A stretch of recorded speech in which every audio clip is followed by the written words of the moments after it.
That's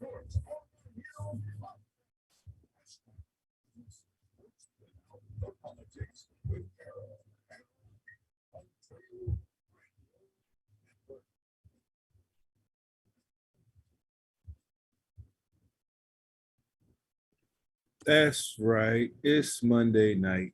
CP3, Robbie G coming to you live. Sports on the Hill podcast, True Radio Network. Coming at you a little bit different tonight. We figured we'd start the show off. Figured everybody's heard about the untimely passing of Dwayne Haskins at the young age of 24. So we were on you saw the tribute video that I just played for him before the show of his time here in Washington.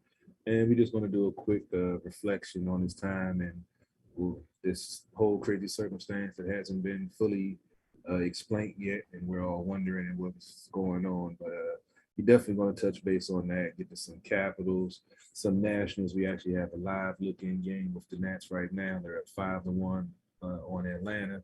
In Atlanta, Robbie's been checking the game out. So we're going to break down that live action. And we're definitely going to talk basketball. And I believe the fellas are going to wrap up the NCAA championship and get their thoughts on the outcome.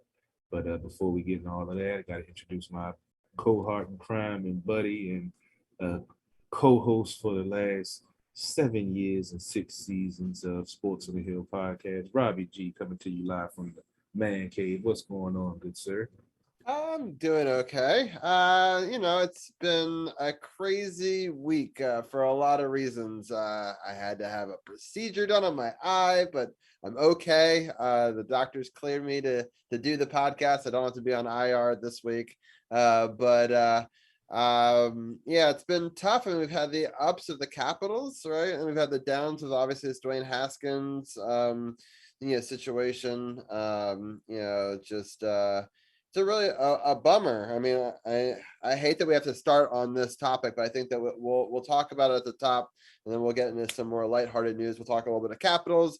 The Nationals had a bit of a down week. Then they've had this resurgence over the last couple of nights, and then we'll talk about the Wizards and their end of their season. We'll also talk about the NBA playoffs in general. A lot to break down. It'll be a busy show, I know. But let's get in. I want you to break down the story for people who don't know, if somebody hasn't heard it first, and then obviously your thoughts on it, Carol, and then I'll give my take on it, and then we'll get into some Capitals talk after that. Yes, the story still hasn't been confirmed. I've heard a couple of different scenarios. Like I said, I'm not sure. We haven't heard confirmed reports. What I've heard is that supposedly his car ran out of gas on the interstate. He was walking the interstate, attempted to cross 595, a major highway down there in Florida, and apparently was hit by a dump truck. That's all I know so far. I've reached out to some of my sources. No one, has had anything confirmed or know what's what. We'll know more. They probably, the autopsy and the toxicology report. That was my biggest fear, that it might have been something related to drugs or alcohol. Hopefully not.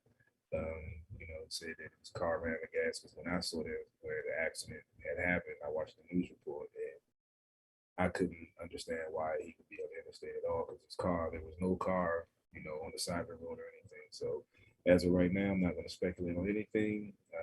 It's, coming from what I've heard, that, like I said, hasn't been confirmed or denied. So I don't know what's what. But so they haven't recovered his car. His car wasn't there. I haven't really had a chance to check with anybody today, because I was at work and I haven't heard any story about any car ever being recovered in any of the reports. But obviously, initially there was all this talk about maybe he ran out of gas, maybe his car broke down. But why would you ever leave your car? I mean, I'd hope that he'd have his cell phone with him. It's a very, I mean, if you morning, it just something. I'm just waiting for the official stuff to come out, because when I heard it, because it was, I think I heard it around 10, 11 o'clock. I was selling cars, and one of the salesmen came and asked me had I heard, and apparently it was 7 o'clock in the morning. He was down there doing some football training, and it's just. I just don't understand how he's on the side of the road and whether he had a car or anything. There's just so many questions. But obviously, I mean, the story is, I mean, that he's passed and he was such a talent, right? I mean, this is a guy that I had followed, back in his Ohio State, days. He was a really, a gifted guy. He came out of this area, Duke is right, or not Duke, Bullis is right around the corner of from where my school is right now. And, obviously he was drafted, highly sought after. We had high hopes for him. It didn't pan out, but he's getting another chance with Pittsburgh. And I was hoping he was going to make the most of it. And it's just obviously a tragic and sad situation all around. Yeah, it was definitely unfortunate. His time here was, short. Unfortunately, he was in a situation dealing with the coach that pretty much didn't want him in the first place, didn't really set him up for success. I felt I saw the potential there, but he had some maturing to do and developing to do. Being a 1-year starter at Ohio State, putting up great numbers. I don't follow college, but I just went and looked to see. As I heard, the one season he had, how great it was. It was 13-1, 590 completions, 700 attempts, 5,396 yards, 54 touchdowns, and 9 interceptions. I saw that. I was like, wow. I said, now I understand why, he was taken that high, only having 1 year as a starter, because that's a hell of a potential right there. You get him to the pros, let him develop and see what he can do. If he can do that in 1 year as a starter, taking the starter reps and, doing the prep work, even though college is in the NFL, that's my biggest argument. But it's just sad that, 24 years old, same age that Sean Taylor passed at, which is crazy. And, everyone saw the potential. I always said that if he got to the right place, they got a chance to mature as a quarterback, he could possibly take that step to be an NFL quarterback. And he was about to get that chance in Pittsburgh with Roethlisberger retiring. They picked up Trubisky, but he would have had a chance to, show what he had learned and developed and gotten hopefully better with his craft. But unfortunately, his life was cut short. He was a month, little less than a month, about to be turned 25 on the 3rd of May. And unfortunately, this young man is no longer with us. Prayers go out to his family. They said he and his sister were very close, and they said that she's taking it very, very hard, along with his parents. And it's just sad to see, sad to hear a story like this. Young folks pass away every day, but when you athlete and you watch them mature, I would say you watch them at Ohio State. I still follow them in the pros, even though he didn't really get much playing time. But it's just sad to see someone so young, talented, and with so much potential and so much more life to live to be taken so short and under these questionable and not understandable circumstances. Yeah, it's so I couldn't believe it when I heard the news. It's just the whole thing. There's so much more to this story. Well, obviously, the second that we find it out, we'll share it on the podcast page, facebook.com/SportsOTHP, where we share all the breaking news. I know some people just watch the show weekly or listen to the podcast later, but if they ever need breaking news, we definitely always share it on our Facebook page. We also share stuff to our Instagram and Twitter, sportsothp.com. You can click on the social media button and get all of our socials, both Carol's and my personal ones, as well as the show socials as well. But there's not a lot more to say about Dwayne Haskins other than rest in peace. And our thoughts go out to the families. But any more news we get, we'll definitely let you guys all know about that. But for now, we're going to switch gears a little bit and talk about some happier news. And we're going to bring in our hockey correspondent, Anna Knox, fresh back from spring break. And how was your break, Anna? And how are you doing? I'm doing great.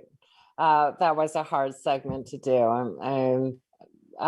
There's nothing worse than hearing about a young athlete with so much potential tragically passing away, and I'm truly sorry to hear that. And hope his family is healing, but that must be I can't even imagine.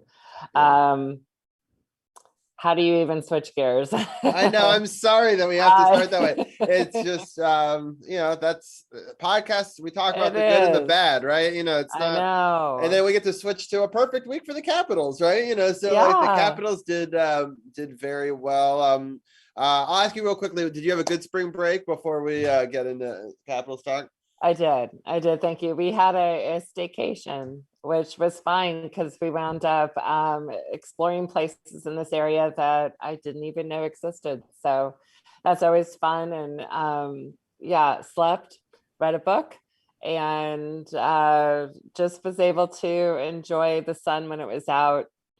And when it rained, just kind of stayed inside and read. Nice. We have such great opportunities in the Washington DMV area that I know what you're saying. I never take advantage enough of this area, except for like when people travel or I take a staycation, as you said. So I'm happy that you got that opportunity to enjoy this area. Let's switch gears. Got a lot of great games. I mean, Carol and I were praying for a 3-0 week. I'll be honest. I was not feeling it, Carol, last week. I was like, man, I was going to be super excited if we got 2 of them. It's a tough week. All 3 teams are playoff opponents. There's not a lot of movement in the upper playoff bracket. We won all 3 of these games, but of course I'm waking up to articles saying that we have just as bad odds of facing Florida as we did at the start of last week. So, all the other playoff teams are doing well in addition. So it's a tough road out there, but I'm excited that we got the victories. Let's start by breaking down this Tampa Bay one. I'll let you break down the score, and then Carol and I can break it down with you. Yeah, I'm happy to not have to talk about the Wild game. That was last week, and I wasn't part of that. So moving on Wild to game? What are you exactly? It was trash. It was delete. Yes, do not go back and listen to the last podcast. So yes, last Wednesday, the Capitals welcomed Tampa Bay to DC, and I knew, and I think all the fans knew, that it was going to be a great game with just the amount of goals in the first period alone. So I'm hoping both you guys saw this. My God. So at 5:10, Faravari scores a 6 with assist by Carlson and Sherry, followed by Carlson. And I think that's going to be like the key name for Ravi and I tonight. Scoring a power play goal at 7:38, assisted by Kuzi, which happened to be his 45th, and Backstrom's 21st. Less than a minute later, Kucherov scores, making it 2-1. And then at 15:10, Ovi gets his 43rd, followed by a lightning goal to close out the first. And now it's 3-2. I don't know about you guys. I loved this game. It was exactly what we fans wanted in regards to starting off fast and giving it that 60 minutes. So here we go. So the only goal in the second belonged to John Carlson, which I'm just kind of loving to say, and rightfully so for him, at 16:35, assisted by Oshie and Ovi. The only goal in the third was from Tampa Bay, but the Caps kept their lead at 4-3. And you got the first start by Carlson and the second by Ovechkin. So I don't know if both you guys saw this or who saw it, but for me, I felt like, you know what, honestly, like after the Minnesota game, listening to TJ Oshie say like they had their kind of come to Jesus locker room moment after the Minnesota game. Holy shit, like I was ready for this. And they came out, but you know what, who came out like just as strong was Tampa Bay. So I felt like this was just a fantastic game from the get-go, and way to go Capitals for showing it, just putting it all out there. And I thought this was a great game to get the momentum going for the rest of the week. Yeah, I'll let Carol give his first thoughts on this game, and then I'll give you mine. I definitely agree with you, Hannah, that definitely gave them momentum going into the week. The first period, 5 goals in the first period, that was kind of, crazy start to the game. No telling, what was going to happen, but we saw the Capitals playing Capitals hockey, getting it on the forecheck, throwing their weight around. We saw way back in 18 when they shut out Tampa the last 2 games of the series. We saw how they did it by being physical, imposing their will, and wearing them down until the late stretch of the game, and then they were making ill-advised passes or afraid to get hit. And we saw this in this game. It had a playoff feel to it. You mentioned John Carlson, 4-point night. I think that's the fourth time in his career he's done that. He would have had a 5-point night if it wasn't for that offsides by inches at the end of the first period where he got that would have been his second goal of the first period and his third point. But he's definitely locked in. No one's perfect. He makes mistakes like everyone else, but he was the definite key to that game, being playing solid defensively and contributing offensively. And the fact that all the defensemen now, it's like they're all jumping into the play. They're playing smarter. And I got to take my hat off to your boy, Skorlov. I mean, he's been, this is to me, if not his best season playing the defense for the Capitals. I mean, his offense, is a plus, it's a bonus, but his defense has been, top notch. And he's definitely improved. And I can honestly say I'm glad to finally see him playing solid defense and not worrying about offense all the time. When the offense comes, cool. And we saw in a couple of games this past week that he scored or was key in some offensive plays. And I love the way they're playing right now, especially after that, 2 games that they had before this week started, the way they played, the way they looked. And as I said, I was thinking they were going to be able to turn the switch on. They know what's what. They know it's only a few weeks left in the season. The race is getting very close. They're only 2 points behind Pittsburgh now, so third place in the Metro. Tampa, they moved back out of the wild card into the third spot. Now they're 5 points behind. Whatever it was, but we just played them not too long ago. So it's still time for this team to move up. And with the Florida thing, they're the best road team in the league. So Florida is one of the best home teams in the league. So it's going to be interesting to see what happens. But this was definitely a very entertaining game. It was definitely had a playoff feel to it. And it was definitely a good tone setter for the rest of the league. Right. So I just want to point out that Orlov and Jensen is our second defensive pairing. And I really think that we use them as our shutdown D because I really think that Favari and Carlson, is our more of our offensive defensive pairing. So I think that, Orlov has been put in some tough positions and he's shown up a lot. So I agree that he's been playing great, and our defensive alignments have kind of been set for a while now, and I kind of am happy about that. I know that the forwards are kind of this crazy mismatch, and there's still question marks on which goalie might show up on any given night, but it's exciting to see just overall that at least our defense is set, at least for now. Hopefully, hope that we can stay healthy, and I think that they could actually show up for us in the playoffs. At least I'm hoping they will. And one thing I wanted to notice, because we're going to talk about John Carlson a lot, one of the big news stories that was kind of breaking that happened just before the show is John Carlson's actually the second star of the NHL for the week. He has 3 goals, 5 assists that we'll talk about for 8 points. Now we'll break down the rest of his games, but John Carlson's been having an up and down season, and I know that Gil in the round table on the Power Play Point podcast. Up and down, I really can't say up and down. If he was playing very poorly, it was, a liability sometimes, and I could say, yeah, but no one's going to play at top level all season. You're going to have some bad games. You're going to have some bad situations. To say this up and down, I think he's one of the more steady defensemen in the league. He's always in talks for the Norris, but he doesn't get it as with most of our players behind Ovi. They don't get the credit that they deserve, like Nicky, like Oshie, because of the star power of Ovi. But to me, he's one of the top defensemen in the league. And I know, you talk to the I know. I agree. I agree with you, Carol, 100%. So I'm not going to try to, but I'm going to play devil's advocate because the 3 of us actually are big pro John Carlson fans here. Yeah. But I think that the idea is he gets beat sometimes defensively, like badly, and some pretty bad moments in some games, and blows us a couple of games that way. And so that gets magnified and goes to the story of why he's spending $8 million for that. but the other parts aren't talked about as much, including, people are like, oh, I don't really want an offensive guy. Some people are saying, well, maybe he should be a winger instead of a defensive, You need to get smacked with a hockey skate.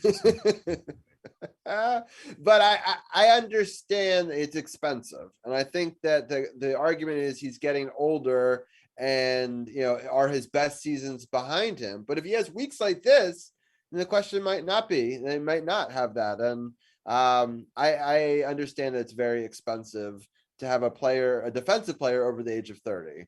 That's over $8 million, but there's not many players that can do what he does. Top 5, or what was it? Point producers all time with the Capitals, like in the top 7 when Nicky just moved up. I'm like, he's developed from coming from the juniors and staying here and developing good with the bad, won a cup, and is one of the premier defensemen in the league. And I don't understand how some of these fans think that the players are like robots, are going to play perfect every game. Like the other team doesn't have talent also. Like when he gets beat, it isn't on some, bad defensive play. It's a stellar play by a player from the other team that, might have undressed him and, went around him or whatever. But that happens when you're going against this top-notch quality professional players in this league. So, I mean, the talent is great across the league. So you're going to have times, just like in football, sometimes the best cornerback or best safety gets beat because of a perfectly thrown ball, or, a quarterback did something to make the play happen, or the player made something happen. So sometimes the other player is better. They have the Sidney Crosby syndrome. They don't want to give anybody else credit, and it's always that person's fault why the play didn't work. It isn't always that, oh, well, the other team does have talent also. Maybe they had a good play too. We have good plays. Other teams have good plays also, and it's crazy how they logically think that the other team is supposed to get no offense at all, that their players aren't talented enough to make plays too.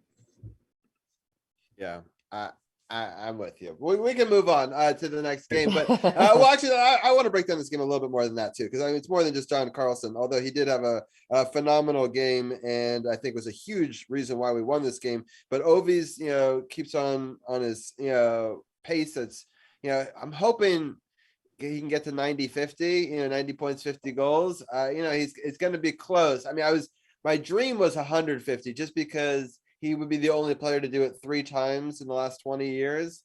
He'd have to go on a real hot streak over these last 10 games to be able to do that. But he's still doing incredible things, scoring timely goals, just because like Kucherov in the first period made it 2-1, and I thought it was sucking momentum. And for Ovi to go and score that goal to make it 3-1, I think was important, because they turned right around a minute later and scored again. And it shows how fast Tampa Bay can score. So 3-2 in that situation. I was going to give Sammy a pass on the first game, but you had to bring up that second goal. Yes. Had to bring up that. See, I was going to let him pass, and I was going to talk about Sammy with the second game, because he did have a better bounce back game. But he gives up leaky goals, man. He makes some stellar plays, and in that game, he made a stellar play right before he gave up that second goal. And we're going to, and this, it's gonna, it is a theme with him. I don't know. That was the other thing they were talking about on the Power Play Point podcast was, which goalie do you go with, at this point in the season? I think you guys both prefer Vitek, right? I think well, let's go ahead and talk about the Pittsburgh game. And then we'll go back to it. Okay, those 2 games back to back were kind of crucial to me, and I've decided. Okay, that's fair. All right. Well, in the third period they made it 4-3, but I'm happy that we were able to hold on and clamp down and only allow 1 goal there in the third for that 4-3 victory. But just overall, it was a great win. I just we kind of needed that, because I knew that at the end of the week was going to be really tough. But let's get into the, we had a little bit of a layover and then a matinee Pittsburgh game, which is usually a dreaded matinee Pittsburgh. Exactly. In Pittsburgh at 3:00. Right. It's basically worst case scenario in my book. The only thing worse is a matinee Boston game, because they were 9-1 going into that. But shockingly, both these dreaded games we did well. But let's talk about the Pittsburgh one first. Anna, break down the score, and we'll talk more about this. Yeah, I was gonna say the only thing worse is that is a dreaded Super Bowl Sunday Right. matinee Boston or Pitt game. But yeah, so we'll go with this Look, one. against Pittsburgh on Super Bowl Sunday, they're pretty good. For some reason, Boston the last couple of times has been an issue. But Pittsburgh, Damn Marshawn. We blame him Yeah. for everything. I don't care Right. what day of the week it is. yeah, we're gonna talk about that game too. Yeah. Oh yeah. So Saturday afternoon, a game against the Pens. And here we go. 45 seconds into the first, the Pens score, but 16 seconds later, Mojo scores, which is great to see. It was unassisted, so good for him. At 7:24, here we go, number 9, Orlov scores his 11th, assisted by Larson and Dowd. And then the Pens score twice to close out the first. So now it's 3-2 Pitt. Ovechkin was the only goal in the second, and he scores a power play goal at 4:49, assisted by Carlson and Backstrom to tie it at 3-3. Third period, completely dominated by the Capitals. And I just want to say that, completely dominated by the Capitals. There's nothing better. Starting with Wilson getting his 22nd unassisted, and then Akuzi and Faravari empty netters. That's it. That's all she said. The fat lady is sung. So 6-3 win. Tom Wilson with the first start and Kuzi with the second. Fantastic, especially when it comes up against this team. I will say, Letang. Come on, Carol, back me up on this one. Don't you just kind of want to throat punch this guy? Well, Letang and Crosby took a cheap shot too. That was just not even like it would have been given. But it would. I think that one would have actually been called for once, but we scored on it anyway. Yeah, it was going to be a delayed penalty. They threw the punch, but he didn't get disciplined. Yeah, that was Wilson throwing a punch. They'd have had him suspended for 3 games. Exactly. I mean, it was like I thought like terrible. I think because we scored a goal, he didn't get disciplined, which kind of sucks. Right. I feel like, that's bull. He should have, even though it wasn't a penalty, even though it was called a penalty, they didn't get the enforced penalty because they scored on a delayed penalty. But any reason for Crosby not to get it, right? Like, I mean, the fact that we scored on it made it, made it a little bit better because he was whining and stuff. But yeah, it should have been, it should have been fine or something because you can't be throwing punches just because you're getting outplayed and getting out hustled. I'm curious what Malkin's going to get for his crazy stick theatrics in the game right after ours. No doubt. What happened with Malkin? I missed that. Oh yeah, he was basically took his stick and used it as a weapon, and there's now a question of like should it be 3 or 5 games. It's not an in-person 5. I know. I think 5. But and he's a repeat offender with stick infractions. I don't know why they didn't call him for disciplinary so they could do more. That's my big thing is like they kind of just shot themselves in the foot to put like a 5 cap on that. You mean against Nashville? Yeah. Mm-hmm. Because that game did get chippy. I had it on for a little while, but I wasn't paying attention. What said he used his stick? What did he do? It was being a punk. Yeah, I think it was like a dirty cross check if I remember. I tuned it off, so I only have heard just the uproar of social media. But yeah, I'll have to go back and check that one out for sure. But I heard it was not good. So but I mean, Caps fans will always want the most. So I do have to check it out for myself. I'll be honest that I turned it off after the Caps game was over. But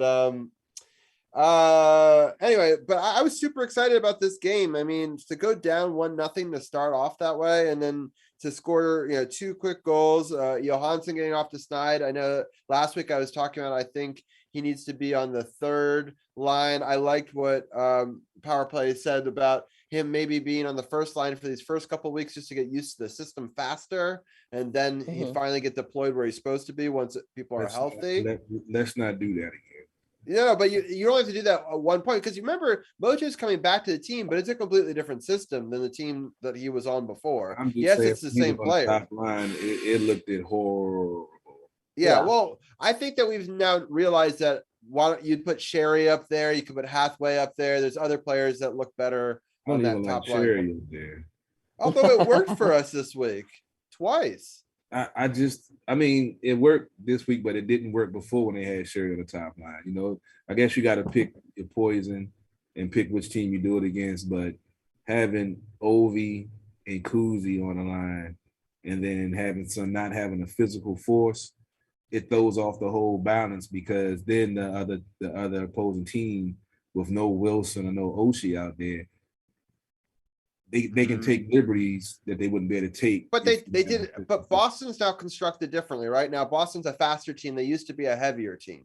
And Tampa Bay is a faster team. So against both of those teams, I think it made total sense. But against a Pittsburgh team where they're gonna like hit you in the mouth, they went with Hathaway. Physical game is what worked against both Boston and Tampa, even though they jumped out and took the lead. The physical play is what held on. Like in this game, they scored 3 in the first and got shut out the rest of the game because of that physical presence and what they were doing on the forecheck and, you know, dumping it in deep and playing Capitals hockey. So they can have speed as long as the Capitals play solid defense in that first period and get their forecheck game going. Come the second and third period, they're going to be looking over their shoulder and making bad passes and turning the puck over, which we saw in all of these games this week. Tampa started out fast.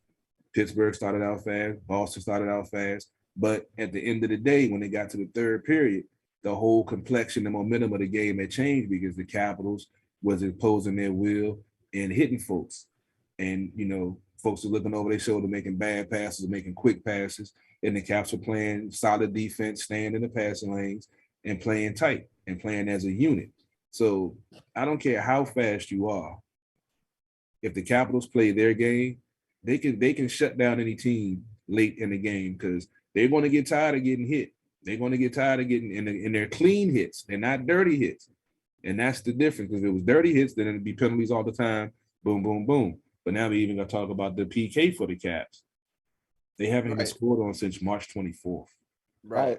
I don't want to talk about it. All right. See, let's so the Sherry Hathaway situation, I love that you can flip-flop them, right? Yeah. So if you need to add speed to the bottom line and add grit to the top line, you have the Hathaway top line, the Sherry in the bottom line. But if you are against a team where you really need speed on your top line and against the Tampa Bay, for example, I understand the move, right? I think that it's smart. I don't think you necessarily want Hathaway taking the body in that situation, but maybe in a long series you do. But I love the fact that you could flip it up, right? And it didn't seem to slow us down this week, making those adjustments. I love that Larson can play on either wing, right? Having a utility player like that can jump left and right wing is something that's overlooked. It's kind of something that you would see in baseball with a utility player, but you don't see it as often in today's hockey, but it could be crucial down the stretch. And the fact that we've got, and the fact that we've got 5 solid centers now, maybe the best centers we've ever had, Carol. Even in the championship run, I would say we had 4. This is a great thing that you could put Eller in the wing in certain circumstances when you've got a full team. But when you don't, because I think McMichael is better in the center position. And I'd rather put Eller. I agree totally. And, so I put Eller on the 4th line wing in those situations, and then you take maybe Larson out, or you can switch Sherry. So I like that they now have pieces that we can retool as players are starting to get healthy. And I really love Mantha and Wilson being on a line. Yes. No matter who the center is, I think that they are going to be a force to be reckoned with. 100%. Yeah, I kind of like that combination. Mantha, he was injured and out for so long, but you saw the immediate impact when he came back. And now you see the intangibles, just him being so tall and having that long stick, he's caused a couple of situations that because of his length, he's, chipped the puck to somebody to put him in the scoring position to put pressure on the other team. And those little hustle plays, are huge, especially in the playoffs. So I'm a huge Wilson fan anyway. So I mean, he's been playing lights out all season. Then you got, a compliment to him on that line that can play physical and score offensively. It's definitely going to be a depth. I think this is all part of a grand plan. People have been questioning Laviolette like this whole season, like what is he thinking, and questioning a lot of his motives. But the fact that we're trying out all these things, yes, there's going to be bumps while as you continuously shuffle lines, but as a team gets used to that, that could be such a huge weapon in the playoffs. Because if all the other teams have set lines and then we can just create lines on, on the fly that we know will match up right against them, that could really screw up a team for a game or two. And that could be a difference in a 7-game series, right? So Trots did the same thing on that playoff on the 2018 season. He did. And we had challenges in the middle and people questioned the coaching then, right? So the defense is set. And that's the key to both Trotz's and Laviolette's system is the defense, right? Our defensive pairings, I think, are set. There's a little bit of a goalie controversy, kind of in the same vein as what happened in 2018, but it lights a fire under both of them. And put a multiple cross check. Oh, you just did? Yeah. It was a cross check. That's what I thought. 4 games. He's got 4 games. 4 games. All right. I was guessing between 3 and 5, so that's right there. So 4. But yeah. Birch. Yeah. So, I mean, he's a repeat offender. He could have gotten to 8 for that. So but whatever. I mean, it's not should have, but yes. Right. Yeah, right in the face, like right in his mouth. That's crazy. Right. And with intent, so anyway, I don't know if 4 games will teach him anything, but all right, let's get into this last game because I know we're running long. We could talk about our freight trains of hockey players. Well, we only got 4 games with the Nats, and one of them was a shutout. So right, exactly. So Anna, just going through the Boston game real quickly with us. We'll break it down, and I'll just quickly go over the schedule. We won't break down all the upcoming games. Yeah, no worries. So Sunday afternoon, the game was at home against the Bruins. No goals in the first. John Carlson opens up the second at 4:11 to get his 14th. Yay. Boston scores twice in 1 minute, making it 2-1. But then Wilson gets his 23rd, assisted by Eller and Mantha at 14:50 to tie it up. Fantastic. And you got to say it right. His new career high. True. Well, I wanted to include that, and then I was like, but am I being a little bit biased? But oh my God, yay, Tommy. No. Woo! I mean, he's right behind you. I mean, he's looking over your shoulder, right? So. God, I'm loving it. So it was another Caps dominated third period by Eller. Thank God, Tiger. So fantastic to see him scoring at 7:18, assisted by Jensen. And then Ovi closing out the game at 19:58 with an empty netter. First star Eller and second Vanacek. Good for him. Penalty kill 0 for 4. This was a hell of a physical game. Actually, both Pittsburgh and this one were. And I do have a question. Actually, I know we're to cut this off soon, but I would love to know, having watched Pittsburgh and Boston back to back, who is the biggest rival for you guys? Who do you hate more? Oh man. Because both of them have players that I can't stand. Pittsburgh has Crosby and Boston has Marchand. This is always the question of Caps fans too, which is interesting.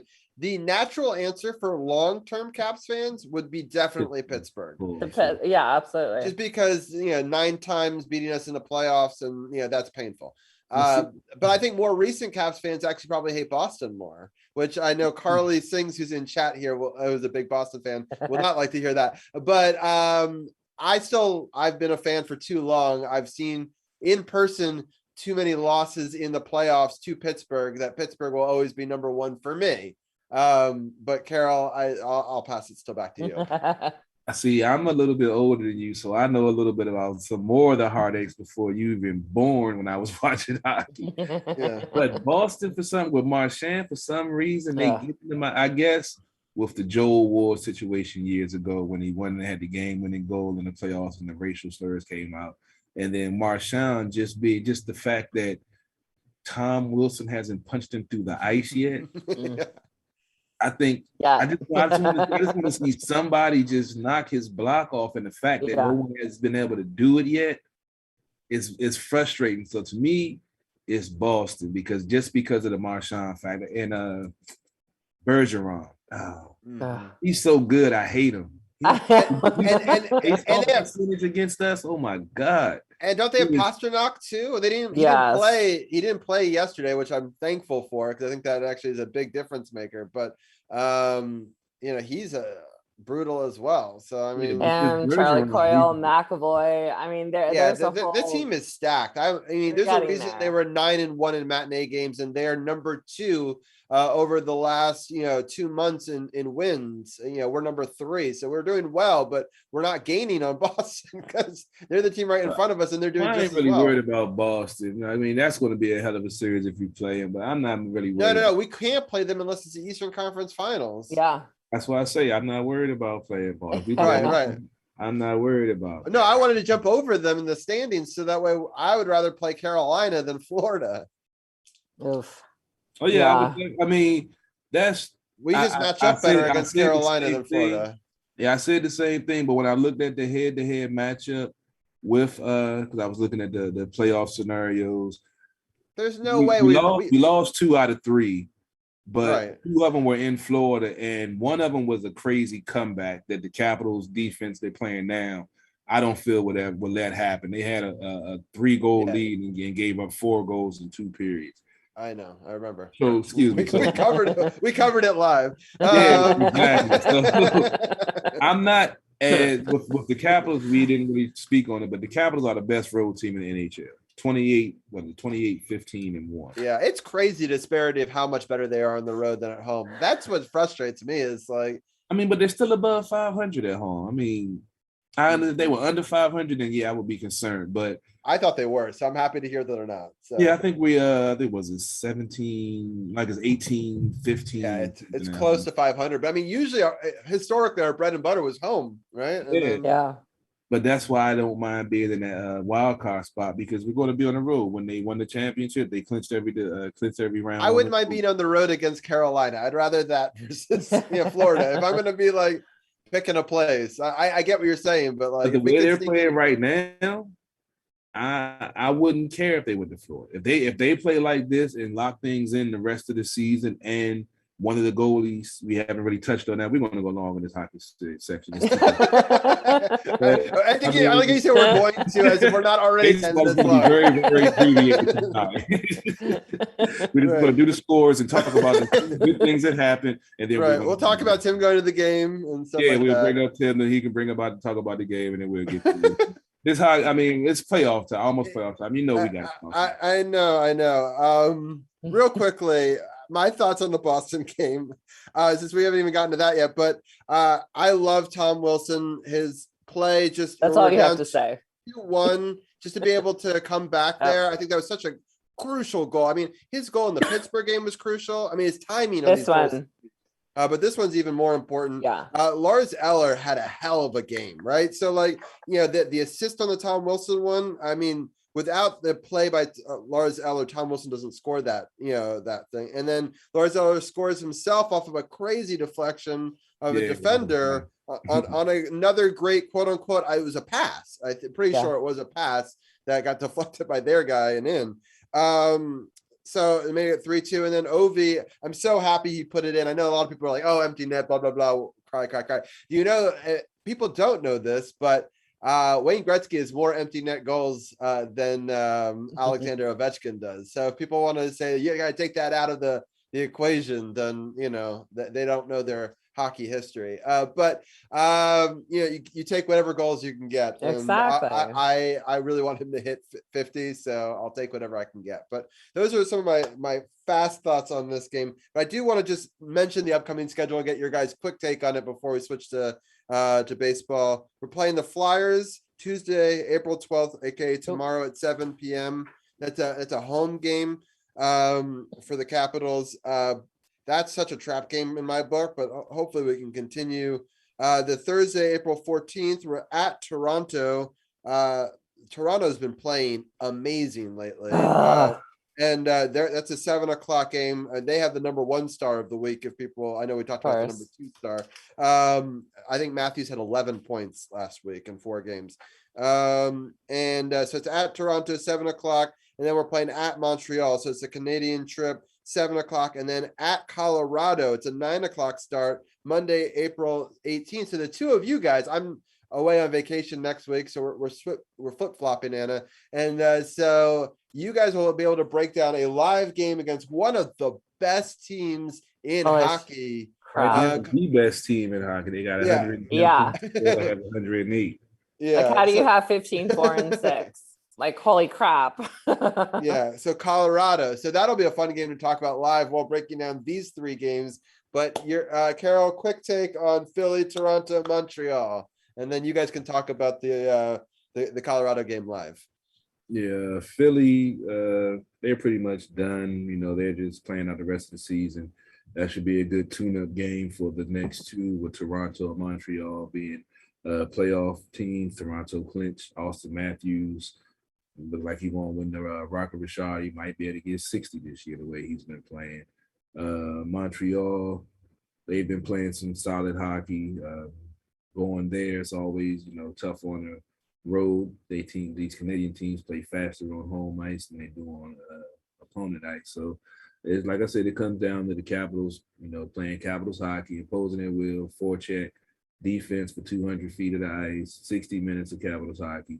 And no matter how the game starts out, at the end of it, the Capitals will be on top. So I feel like they can win all 3 of these games. I know they, can't go undefeated every week, but I feel like they can win all 3 of these games. And then with Colorado, thin air, highly skilled team. Colorado, like I said, one of the tops. And look like the Nationals just scored. Bell made a nice play at home to avoid that tag to make it 6. Nice plays, yeah. 6-1 Nationals, top of the 7th. We are going to get to Nats talk for our Nats fans in just a second. Yeah. Real quickly, I'll get Anna's take, but my take is that we'll beat Colorado and Montreal, but we'll lose to Toronto and lose to Colorado. But Anna, what are your thoughts? Yeah, I'm thinking we're going to go 2-2. I think we can take the Flyers and Montreal, but Toronto and Colorado, I don't know. I mean, God, their numbers are out of control, especially Nathan McKinnon. I mean, come on now. So I'd be happy with 2-2. To be totally honest, I'd be happy if we were, if that's what it was. Yeah, I'll take it. I would be too. 4-0, but I'll take 3-1. Right. I think they can go 4-0 the way they. We're spoiling Carol with this past week. But anyways, I feel the momentum turning the Capitals. I like that. Real know. quickly, I know before we break out of here, we teased that we would talk goalies, so I can't leave us without at least mentioning it. Carol, your take, Sammy versus Double V. You said you would give your take after the Boston one. What is it? All right, Sammy. As you know, I've been very critical of him. He these 2 games that he played back to back.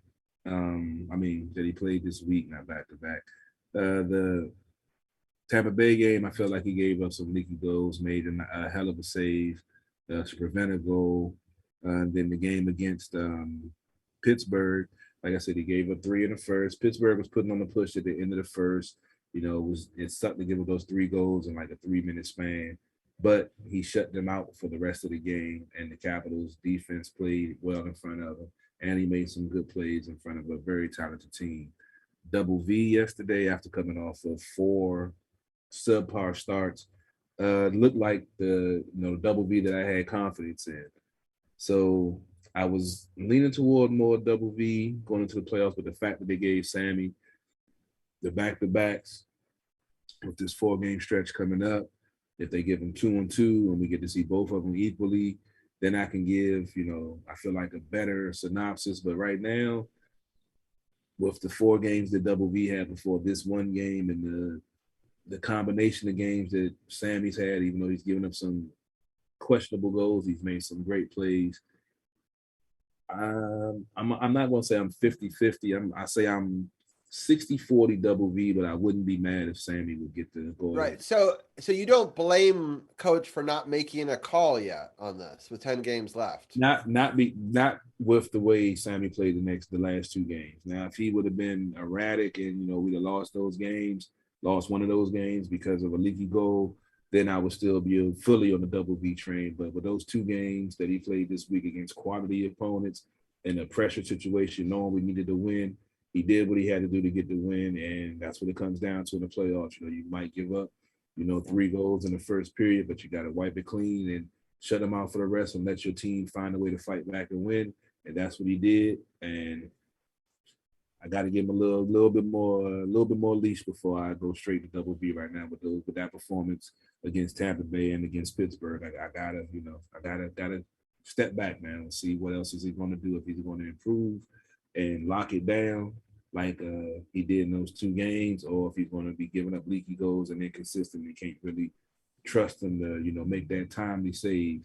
Then I'll go with double V. But right now I'm 60-40 double V, and most of the season has been like 75-25.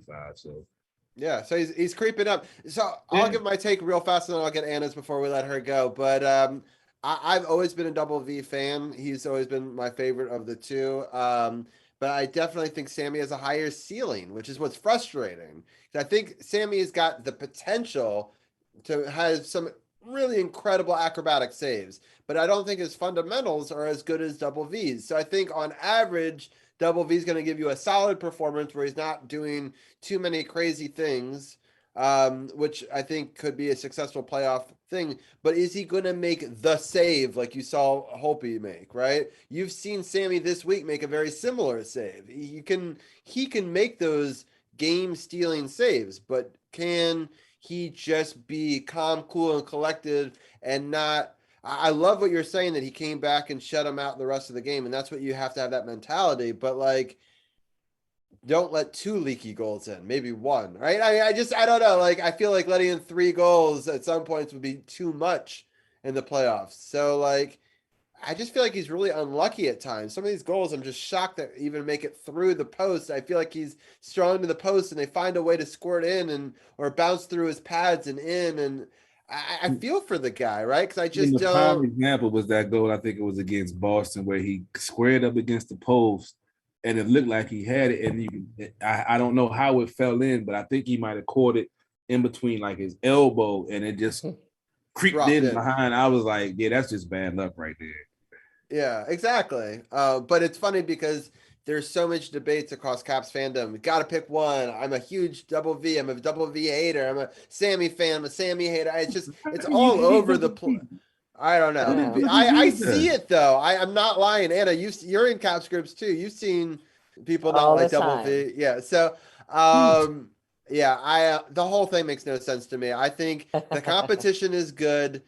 I think you use the next 10 games to analyze it. My gut feeling is I would start with double V. And then if he doesn't, and then after 2 games, you go to Sammy. You don't pull him after just 1 game unless it's like really atrocious, like a 5-1 game or something.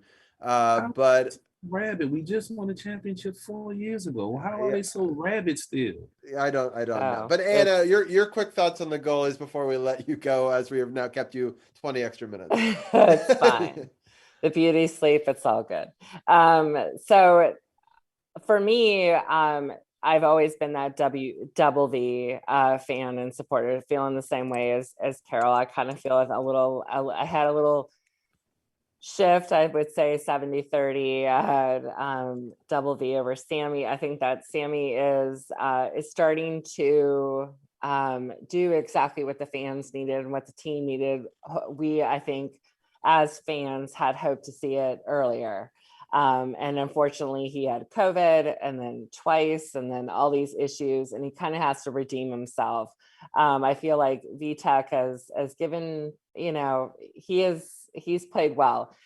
I think these last 3 games were huge, considering if you really look at it, you're going up against Tampa Bay, you're going up against Pittsburgh, you're going up against Boston, and they played fantastic. And I think that what's going to happen is if you put VTech in against Flyers in Toronto and Sammy with Canadians and Colorado, then maybe you're gonna see, if there is one that rises up above. But at this point, it's like, I just think we just need to support both.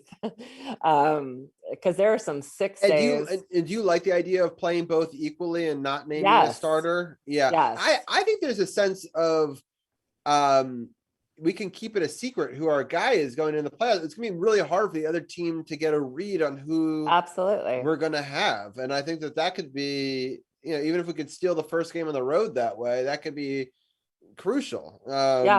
And I think that's just what it needs to be is, you know, and it's like, why not support both of them? We don't have to have, we're not only going to have one goalie. Why not support both goalies? Because they're playing for the same team. And I mean, in 2018, that's exactly what we had to do. And it worked. Exactly.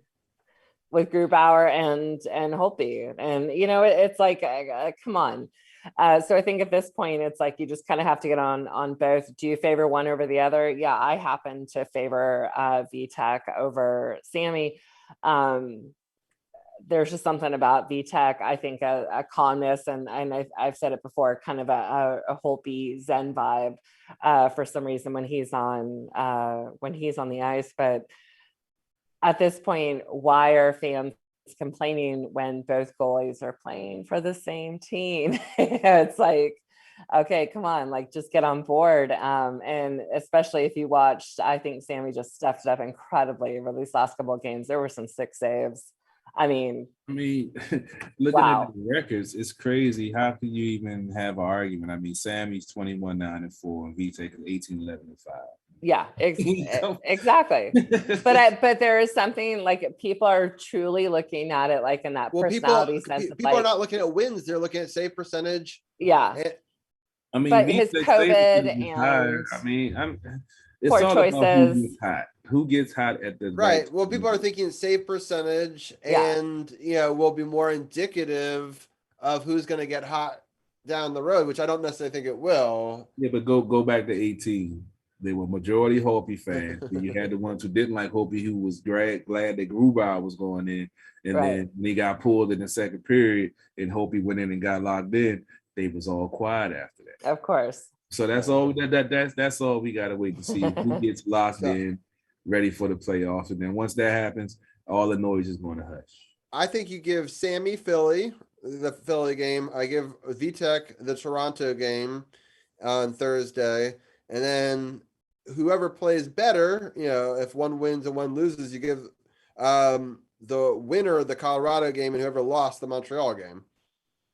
And if you won both of them, then you can keep Canadian Montreal's first and then Colorado. Yeah, Toronto is first, then Montreal. I'd rather go 2 back-to-back and see how both of them respond. Yeah. To that situation. So I went Flyers, Toronto, VTech, and Sammy, I see Canadians, what you're saying. You Colorado. give both of them an opportunity to go back to back. Okay, that's an interesting. See, I was thinking you just go every other and you just keep them both warm. No, because you want them to try to get into a groove, like with VTech coming off the game that he had. See, well, that wouldn't be fair to Sammy though, to be 3 games, right? Because they both are hot. So what do you right? That's why I'm trying to keep them both warm. That's why I'm going every other. Well, I mean, so they played yesterday. They don't play again until Tuesday, tomorrow. So you don't want one of them to get cool off too much. So you're gonna give. Then I say, I guess, go with Sammy too, because VTech had the last game, and VTech, you know, he had a couple of games off with Sammy taking 2. So I think he's more adaptable to bounce back. No, that's fine. And then give him the Montreal game to warm up for the Colorado game. And if he plays terrible against Montreal, then you switch right back to Sammy again. And so that'd be more fair because you got Philly, who's out of the playoffs against Toronto, one of the top teams. Then you got Montreal, who's at the bottom, going against Colorado. Right. That makes sense.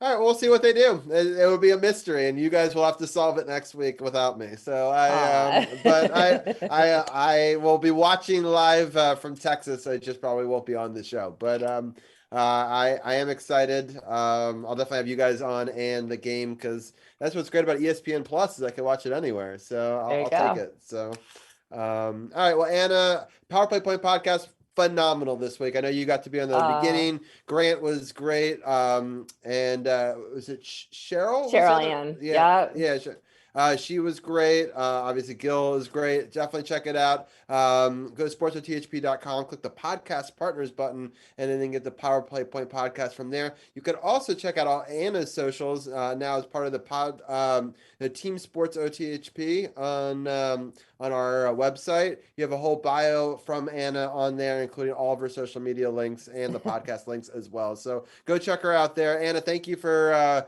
doing an hour-long Caps Talk with us, and I appreciate it, and hope you guys have a fun show next week. Absolutely. Thank you so much. And when are you leaving for Texas? I leave Saturday very early in the morning at like 6 in the morning. Awesome. You guys do those flights and it's so far so good, right? Yeah, hopefully. I mean, babies on flights are always a crapshoot, so Oh, you know, yes. you never know. But Crapshoot, no pun intended. exactly. So I've dealt with that. So but I will leave you on that note, and we'll definitely talk to you soon. All right, awesome. Take care, guys. Have a great show. All right, Bye. thank you. All right, the score right now is 6-1. Switching gears over to the Nationals. The Nats have been playing a solid game against Atlanta, which makes me happy. There's 2 outs here at the bottom of the 7th.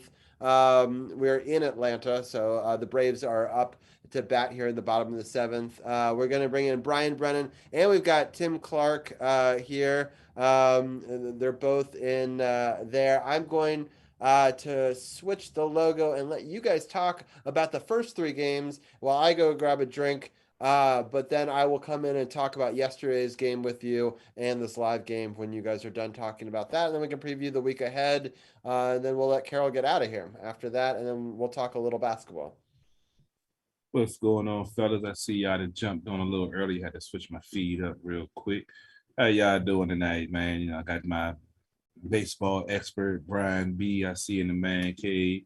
I got Tim Clark, the man that went to I believe, the opening day game.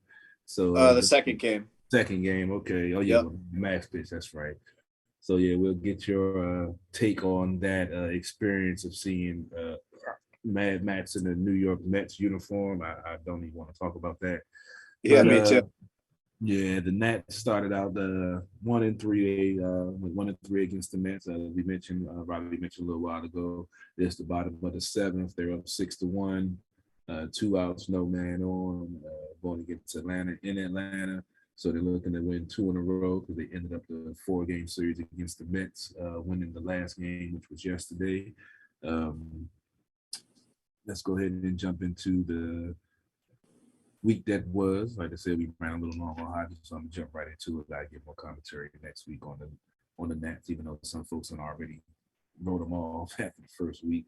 Opening day was postponed, supposed to be a 4:05 start, ended up being a 7:05 start due to the weather. The Nats took the loss 5-1. Taylor McGill earned the victory for the Mets. He went 5 innings, giving up 3 hits, no runs, 6 strikeouts. Patrick Corbin took the loss, who was the opening day starter. He went 4 innings, giving up 5 hits, 2 earned runs with 4 strikeouts and 2 walks. The lone bright spot of the game was Juan Soto getting his first home run of the season. He went 1 for 3. It was a solo shot. Game 2, which was Friday, which was the game that Tim attended, was a 7-3 loss. Max Scherzer earned the victory for the Mets. Gotta take a moment for you to say that. It's painful. Yes, it is. Yes, I'd have rather he went anywhere else.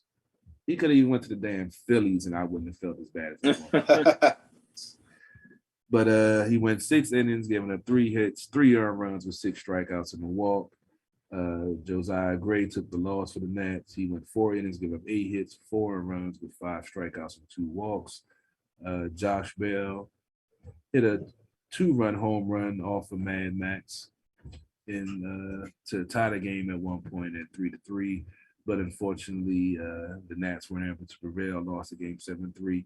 And there was a benches clearing situation as of I don't even really consider it a bad pitch. Lindor leaned in for a bunt. Cishek was throwing a high fastball that was riding in at the same time as he was leaning in. So Yeah. It wasn't intentional, but it happened. And apparently, as Brian told me, there were 3 hit batsmen in the game before. So the Mets were feeling a certain way. But if you took my ace pitcher in free agency, I would have hit you 3 times myself too. So I'm not exactly. Yeah, so Some it's bad going blood. to be interesting how the series goes this season goes with the Mets and the Nats. They were already, some situations and bad blood with us getting Daniel Murphy killing them over a couple of years that he was here. Now they've got Mad Max along with the Grom, so they're trying to have the pitching staff like the Nats used to have. We went on that great run. So it's going to be interesting. And before I get to the other games, Tim, since you were there, I want to get your take on how it all went down with the almost thunder at the Nationals Park on the second game of the series.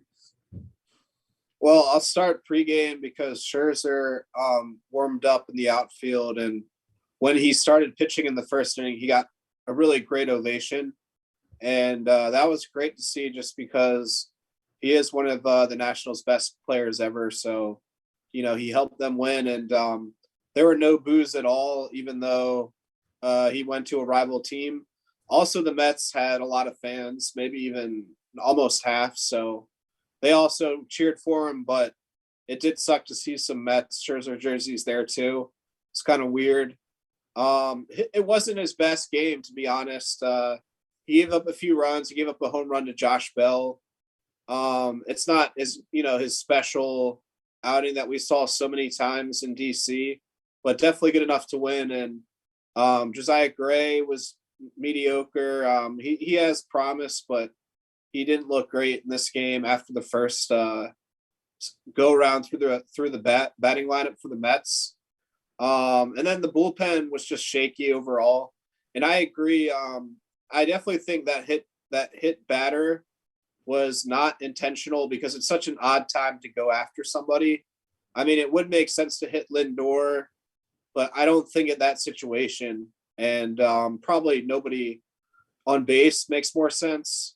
But Buck Showalter kind of instigated it because he just ran out there and was pissed off. And then it was everybody on both teams, and Mets fans were pissed. So that was great, but no punches were thrown. And I guess the next game wasn't as bad, but I thought there was going to be like probably some punches, but they did just at the end kind of stop it right before any suspensions, I think were really needed.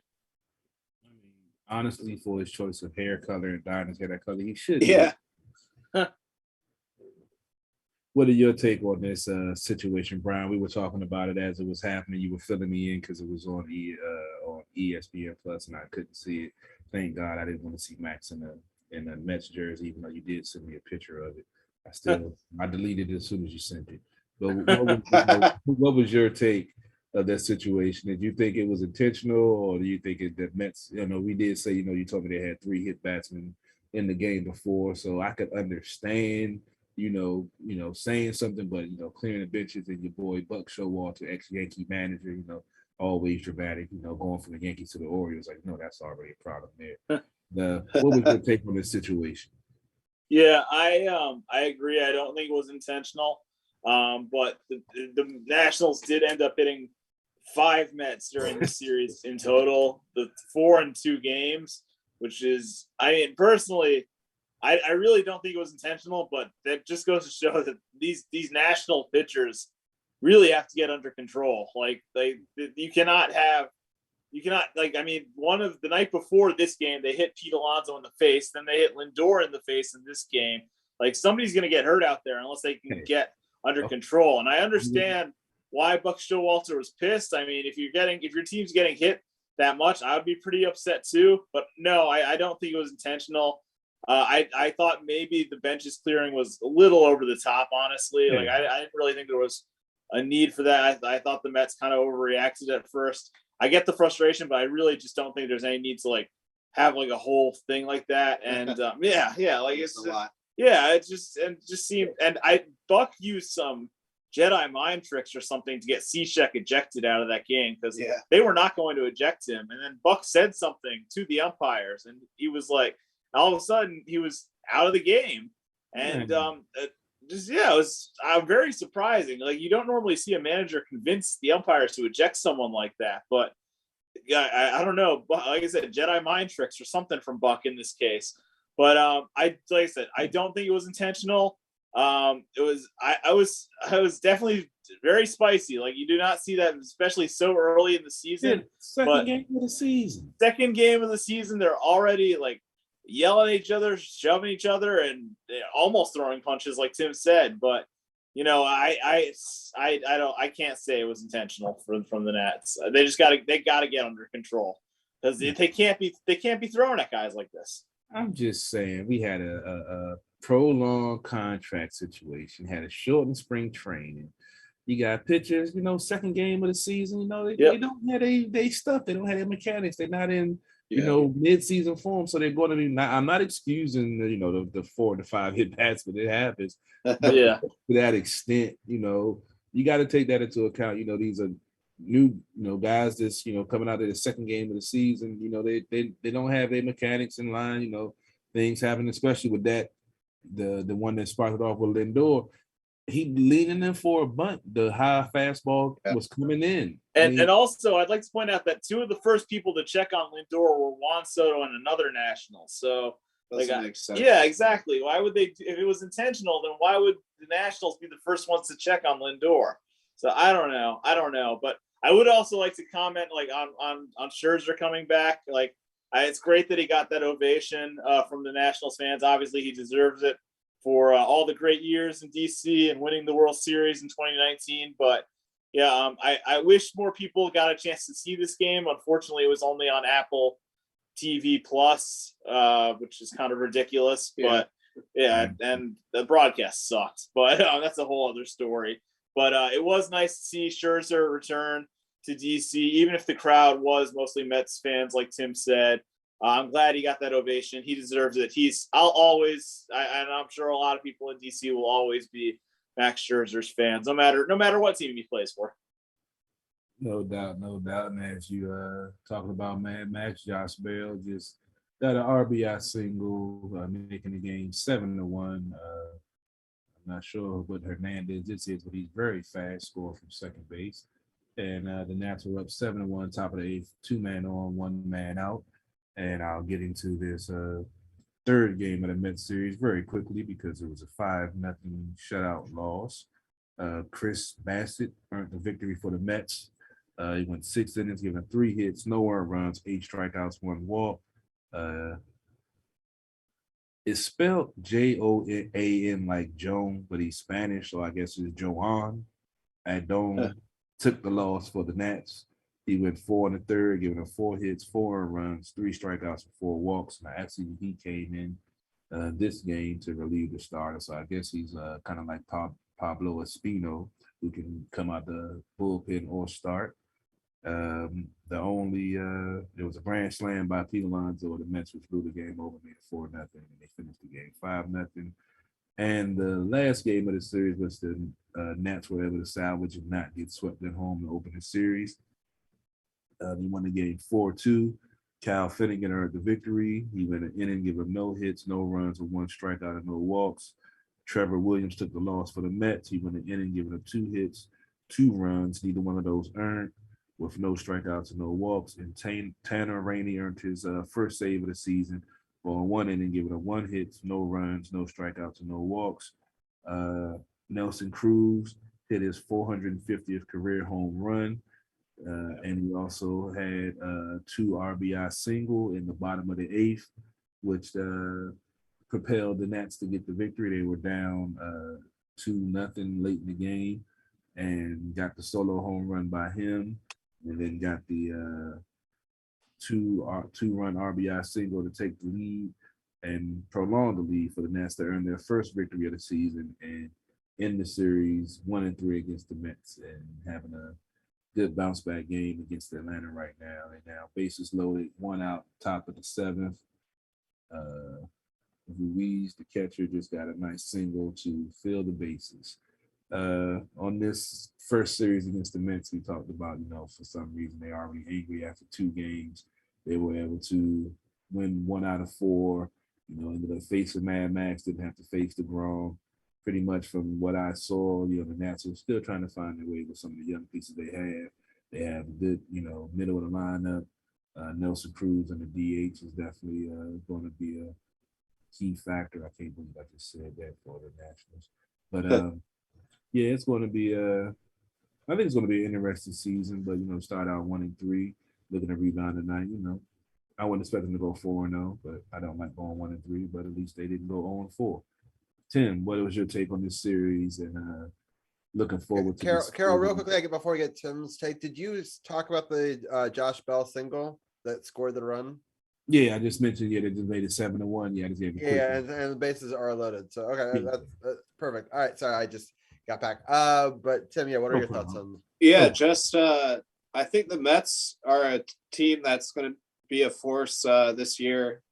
As sad as it is to say, they have a really good pitching staff. You know, it's kind of hurt, but good lineup, good coach now, so good manager. I mean, so the Nats, you know, are not going to win the division, I'm sure, but they do play hard, and like you said, the heart of the lineup is strong, so they will put up some runs. And with like the win tonight, you know, they're going to be 2-3, so it's not a terrible start. They have a chance to put up some wins, and they do have some exciting young players. So it's a lot of new guys. It's going to take some time with this team to gel, but to have a guy like Nelson Cruz that's played forever, you know, and he's already hitting, that's going to help. And then Soto, you know, he's already hitting, so they have a few guys that can definitely count on. Soto's pressing a little bit. He got that first home run in the first game, and he hasn't really been doing too much. I think he's pressing, trying to get off to a quick start. In this game, he's went 0 for 3 with 3 flyouts, trying to hit the long ball. I think he's anxious to get the season started, but I think he's pressing a little bit. Brian, what was your take on this 4-game series? Yeah, I agree with what Tim said. The Mets are looking like a really good team. I would say I came away more impressed with the Mets than I expected after this weekend. I thought they, really impressed. Like offensively, they had timely hits every time you needed it. They got good pitching from both their starters and their relievers. And I'm glad the Nationals were able to salvage the game on Sunday. I mean, what did I say, Carol? The second Nelson Cruz hits his first home run for the Nationals, you're going to forget all about pitchers hitting. You're going to love that universal DH. And Nelson Cruz got his first home run as National, and he got the game-winning hit. I mean, Boomstick is just going to be a great addition to this team. If he can contribute in the lineup for this Nationals team, I mean, that's a huge bat, a huge weapon to have. And yeah, if he can get going, and I agree with you. Like what I've seen so far this season is Soto is kind of pressing. He got the home run on opening night for the Nats only run, but he has not done much since then. If he can get it going, I mean, the Nats can really do some damage offensively, I think. Real quick, I have a couple of takes on it because I only watched one inning of this entire series, and it was the bottom half of the inning where it was incredible because I turned it on. I see them tie it, like literally the first thing I watch. And then I see the Nelson Cruz single. And so I have to give my daughter credit. Zara, she watched the hockey game with me. We both took a nap. I was resting my eye. We woke up. We saw the best part of that hockey game. And then we flipped it over to baseball. And Zach had his second ever T-ball, earlier that day. And so he was all excited about baseball. We all watched it together. And it was a solid win, and then to see the bottom of the inning where we just closed it out after that. So I was like, that was a great one inning of baseball to watch in that whole series. And then this game just got a lot better with a bases clearing double. It's now 11-1 now, which I love this because I hate the Braves. Yeah, a hell of a game. Yeah. The offense that just wasn't there for the first 3 games is just suddenly like erupted. So he got 5 RBI now. So he had a 2-run home run. Yeah, Franco's killing it. Yeah, we definitely need some offense from the team because and Philly, yeah. Yeah. Oh, so Philly, don't even. I didn't even know. I told you I didn't know they had Kyle Schwarber. I was done after I saw that. Yeah, it's going to be an interesting division for sure. But I'm excited because those first 3 games I was getting a little bit nervous, but it's not. I feel like that's so typical Nationals. Like they rarely come out the gate hot. Yeah, and when they do, it's always trouble. Yeah, exactly. Like a couple of years where they're really hot at the start, it's never good. And the one year we win it all, like everyone wanted to sell everybody at that point. 19-31. 19-31. I remember that show. Me and Paul called it and said this team is going to make the playoffs, and they did. That's amazing because no one at that point had that. Like everyone was like, "This, it's another written off year." Because it's weird. The Nationals have one year where they're hot and they make like 100. get 100 wins. I was about to say points, but 100 wins. And then the next year when they're like, oh, they're going to win the Super Bowl or win the World Series. Robbie, you mixing up everything right now. When they win the World Series, then they fall off completely. And, it's then the year that they say they're going to suck or they're the oldest team in baseball is the year they win it all. So it's crazy. It's hard to predict the Nationals. Yeah, let's go ahead and get into the upcoming schedule so you guys can get into basketball. We done went very, very long. As we mentioned, they're playing the Braves tonight. It was a 7:20 start. They play the Braves tomorrow night. It's another 7:20 start, and then have the Braves Wednesday for a 12:20 start. Then they go to Pittsburgh, where they have Thursday, Friday, and Saturday at 6:35 starts, and Sunday is a 1:35 start. I like the way this series is starting off with Atlanta. 11-1 lead should be a victory, putting them at 2-3. Hopefully, they're not using all the offense up tonight and don't have any tomorrow. I'm not sure who's pitching for Atlanta, but I'm sure they have another good arms out there because their bullpen and pitching staff is always loaded. And hopefully, the Nats can, get to above 500 by sweeping the Braves to start the season out. In Pittsburgh, it's Pittsburgh. Should be a sweep. Brian, what is your take on the upcoming schedule? And I'll get you a quick take on the Yankees start to the season. I know we can't have a segment with you without you talking about the Stanton hitting home runs out the park in Manhattan somewhere. Yeah, so this this series against the Braves, obviously Atlanta comes into this season. They're the defending World Series champions. They did lose one of their big time franchise players in Freddie Freeman this offseason, but they replaced him with Matt Olson. He's no longer in the NL East. Thank you. Yeah, man. But he's on the Dodgers now, though. So I mean, as long as he out the East, man. As long as he used to kill us, man. That's how I used to be about Evan Longoria for the Yankees. But yeah, I mean, now the Braves, these early season series, it's always tough to tell. I mean, we're seeing the Nationals crush the Atlanta tonight. If they can get another one of these games, that's a pretty good start to the season to get 2 against the defending World Series champions. That would be really good for the Nationals. And Pittsburgh, like you said, is Pittsburgh. They're not. They have a couple decent players. Brian Hayes is a pretty good player, but he actually got hurt on opening day. But other than that, there's not much there for the Pirates. I don't expect. I could see the Nationals probably taking 2 out of 3 in that series. It's actually 4. So 3 out okay, of 3. So maybe 3 out of 4 then. Yeah. Perfect. Cool. Tim, what is your take on this Nats upcoming schedule? Well, Brian, you didn't give your Yankees take because I get Tim and his Orioles take. What's your Yankees take to start the season out?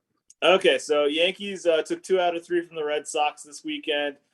First 2 games of the season, they were losing in both of them. They were able to come from behind and win. Last night, they lost on Sunday Night Baseball 4-3 to the Red Sox. Tough game, but still early season game, and they won the first 2, so I wasn't too mad. Tonight, they suffered a 3-0 loss to Toronto. Toronto is the favorite in the American League East, and they looked really good tonight at the stadium. Pitching-wise, they completely shut the Yankees down. So still early, but this is, I think, a big test for the Yankees this week. They have a 4-game series right now with the Toronto Blue Jays. So that's going to be a huge test for the Yankees. Hopefully they can come through in that. And then they play Tim's Orioles this weekend at Camden Yards. So hopefully we can get some wins out of that. Probably will. What is your take on the Nats upcoming schedule, and what is your take on the Orioles start this season? Sure. Yeah, I think the Nats have a pretty favorable schedule this week, like Brian said. I mean, really, you just want to win 2 out of 3 to Atlanta just because they're the champs and they're still a loaded team. I think they're probably going to be mad after this blowout. So I'd be kind of surprised if the Nats win tomorrow. It's going to be tough, but you never know. They're pretty hot right now. And then, like you guys said, Pittsburgh's pretty much always bad. So, maybe at least win 2, possibly 3 there and have a really good week and get around 500 again. No doubt. So how did the Orioles fare this I think he was avoiding that question, right? Oh, okay. They won today. Yeah, they did win today. So they're on the board, which is nice. one thing I will say, the Orioles will suck this year. They do have some good prospects, so I think they'll show a few glimpses here and there, but a lot of guys that just aren't ready or just like retreads that are filling spots until some other players get in that are in the farm system. So it's going to be a long season. And as Brian said, the AL East is really good. So the first series, they got swept at Tampa. The first game was close. The Orioles could have won. They stranded a lot of guys on base, but the second game they lost by 2 runs, and then the last game they got blown out like 8-0. So Tampa's going to win a lot of games this year too. Likely make the playoffs. So not really like a terrible sweep, but they did beat the Brewers today 2-0. So I think the Brewers are supposed to be decent. That's a good win. And we'll see. The Orioles, have sucked for a long time, but I guess at some point they'll have to turn it around, but maybe not. All right, Tim, I got to ask you a question. We don't Sure. talk about them a lot. And you know about the venom for Daniel Snyder and the Washington football over there. Yeah, sure. I was an Orioles fan back in the day, and when I left being a fan base, I said that this team will not win as long as Peter Angelos is the owner. Do you feel that way? Or you just feel like the organization just can't get out of his own way? Or do you think that Peter Angelos is the real issue with this team? I think it's mostly the ownership, and the problem is too, his son is better, but his son is going to take over and already kind of does. So even when Peter dies, I don't know if it's going to help a ton, because now he's really old and pretty much retired. The team now, the problem is they're really cheap. They have like one of the lowest payrolls, and they've never really paid for good scouts or for good pitching coaches in the minors. So they've never really developed a lot of good starting pitchers. And if they did, they just traded them too early. So that's hurt because they've either had to pay for them or just had terrible pitching in general. So I guess that's the Angelos' fault, but I do think they might need to sell the team to win because it's just kind of a cultural thing. But I could see, eventually, like after Peter's gone, they could win if they just get it, the right picks, the right coach. But I don't know, like if I could see them winning first or the Commanders. That's like a sad debate. They have gotten to the ALCS or like semifinals more recently. So that's something that the Wizards haven't done either in my lifetime. So it's sad for the DMV teams, but at least Peter Angelos had 3 years where like he got that far. But Thanks, Buck. But yeah, Buck was one of them. So Yeah. But yeah, I mean, World Series, not even into the World Series, so that's tough. I appreciate that. We haven't talked about it, but like, do you think that the owners are going to sell the team? Yeah, I think so. Make that money. Yeah. I mean, they're older, they got their dream. They'll bring a championship to it, and maybe they don't have anyone to take over the rest of it. And like I said, get out and get the money, and then have their grandkids be all right. Right. Yeah. Well, because some people are like, well, maybe it's just a way to get an investment round, so they get other people to go in with them, so they become like part owner, where they don't like give up 100%, but like then they, other people, or if the right deal comes along, they might sell the whole thing. So it'll be interesting to see where that goes. That should get like a hedge fund billionaire like the Mets got, like that. That would turn the team around completely. Yeah, because I mean, yeah, right. Just as long as it's not Dan Snyder, Elon Musk. The Mets are still the Mets until they win, so they can have. They might still- I would also like to say I saw a lot of Mets fans like trolling the Nationals because of like the rain delays and the power delays this weekend. They're like, "Oh, it's a poverty franchise." I'm like, the Mets, you haven't won the World Series since 1986. What the fuck are you talking about? Yeah, there are. This one Mets fan yelled to Scherzer, like, "You're finally with the winners." On that note, we're about to end that stuff. I can't believe man would actually say something like that. That's pretty great. All right. Well, Carol, it's been fun. I like how it was still an hour and a half podcast with you, even though I haven't even gotten to the basketball talk yet. I thought the whole thing we might fit into 90 minutes, but I know that it's going to be at least 2 hours at this point. So, I'll let you enjoy the rest of this. Is the game over? I mean, it's pretty much going to the ninth. They're up 11-1. So I'm probably about to watch the rest of wrestling and because this game's pretty much done and get ready for tomorrow's game. Appreciate you guys joining. Appreciate you guys checking us out. Season 7 underway. Be on the lookout. We got a lot of stuff in the works. Things, developing. So appreciate y'all as always. Go check out the website, SportsOTHP.com, for all the great podcast partners, for the apparel line, for the hats, t-shirts, banners, pillows, phone covers, whatever you want, we got you covered. Help support the movement. If you're in the market for a new or used vehicle, come hit me up down Waldorf Honda, 2450 Crane Highway. New credit, bad credit, no credit. Give me a chance to earn your business. I bet you can make it happen. I'll let you guys get ready to get to it. I'm about to get out of here. Make sure you check out At the Bar Radio next Sunday. As always, 6 o'clock, play the hottest independent music videos, independent artists, breaking down sports, politics, current events, entertainment news. Check us out, streaming live, Facebook, YouTube, Twitter, Instagram. Just go at the Bar Radio, you'll see us. I'm going to play some independent music on my feed as I get out of here. Let these guys break down basketball and finish up the show. Appreciate y'all as always. And always know DC sports or the politics. It's not just a catchphrase. It's not just a motto. It's what we do. Y'all right, fellas, y'all have a good rest of the show, and I'll catch you next week. All right. Thank you, Carol. I appreciate it. All right. We'll let Carol go, and they can listen to music on his feed. We're going to bring in Champ real fast as well. Yeah.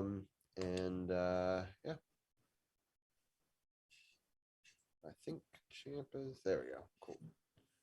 All right. All right. So yeah, it's 11-1. I think this game is pretty much over. But I will give any scoring updates that we got. Oh, and there's a Wild Arun has appeared too. So this is great. Well, I know that Tim and Brian are going to have to get out of here quickly. So I know we've already gone later than I expected, but I'm going to get them to give their take on the playoffs. So let me just switch the graphic around here. Let me just share the screen, get their quick take on the playoff matchups. I'll let them get out of here. And then Arun, you and I will break it down a little bit more. And then Arun, Champ, and I will talk about the end of the Wizards season to end the show. Let me screen share. Of course, I have not set that up correctly. Hold, please. Well, while I do that, Arun, how are you doing tonight? Not bad. I was actually watching King Richard, and it was pretty funny that there was a slap reference in the first 5 minutes of that movie. That's great. I actually really want to see that movie. You think it's a good movie? Is it worth seeing? I don't know if it's. I have relatives visiting, so that they just wanted to watch a movie. Otherwise, I think I was going to avoid that movie for a while. But I think it's like okay, not anything special, but it's a fine movie. I mean, he won the Academy Award for it, so he must not have sucked too bad. Anyway, we'll leave that one alone. But I definitely do want to see that movie. So, did any of the rest of you guys seen it? I know Brian. No, it's award-winning. So yeah, like yeah. So we'll see. All right, let's see if my screen share can now work. Like this. Does this work? I click the escape button over here, and then it does work. That's magic. All right. Real quick, we're going to talk about just the play-in games, and I'll let Brian and Tim give their take on each one of them, and then after we let them go, I will get Arun's take, and if Champ wants to give his take, he can as well. The first one, we'll talk about the 7-8 matchup in the East, which is the Nets and Cleveland. The winner of that will take the 7 seed and would play Boston. The loser of that would play the winner of the 9-10 game. Brian, what are your thoughts on Nets versus Cleveland? Yeah, this should be an interesting game. Cleveland was kind of a surprise team all season. out of the East. They kind of struggled a little bit towards the end of the season and fell into the play-in. And they're going up against a Brooklyn team that is pretty much fully 100% ready to go. Kevin Durant, obviously, he'll be good to go. Kyrie Irving is able to play now in every possible game for the Nets. There's no more restrictions for him due to the vaccine mandate. I can see this being a good game. Jared Allen is going to be out for Cleveland, and he is a huge part of what they do offensively and defensively. He's a great big man for the Cavs. So I'm probably going to go with the Nets to win this game, but I think it could be a good one. Yeah, and Tim, what are your thoughts? Yeah, I agree. I just think it's going to be in Brooklyn, and without Jared Allen, it's going to be not, as easy for Cleveland inside at all. And just with Brooklyn having the full complement of its stars, it's definitely the better team. I think Cleveland might still make the playoffs as the 8th seed, but I don't think they're going to win this game. I could see it being close, though, but I do think Brooklyn just has too much talent, and they'll pull it off at the end. Right. And Brian, you had the Nets too, right? Yeah, I had the Nets. Yeah. So between Atlanta and Charlotte, what are your thoughts on the 9-10 matchup?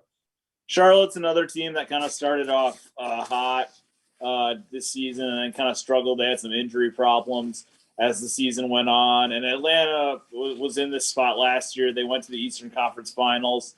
I think Atlanta's probably going to – I'm going to go with Atlanta to win this game.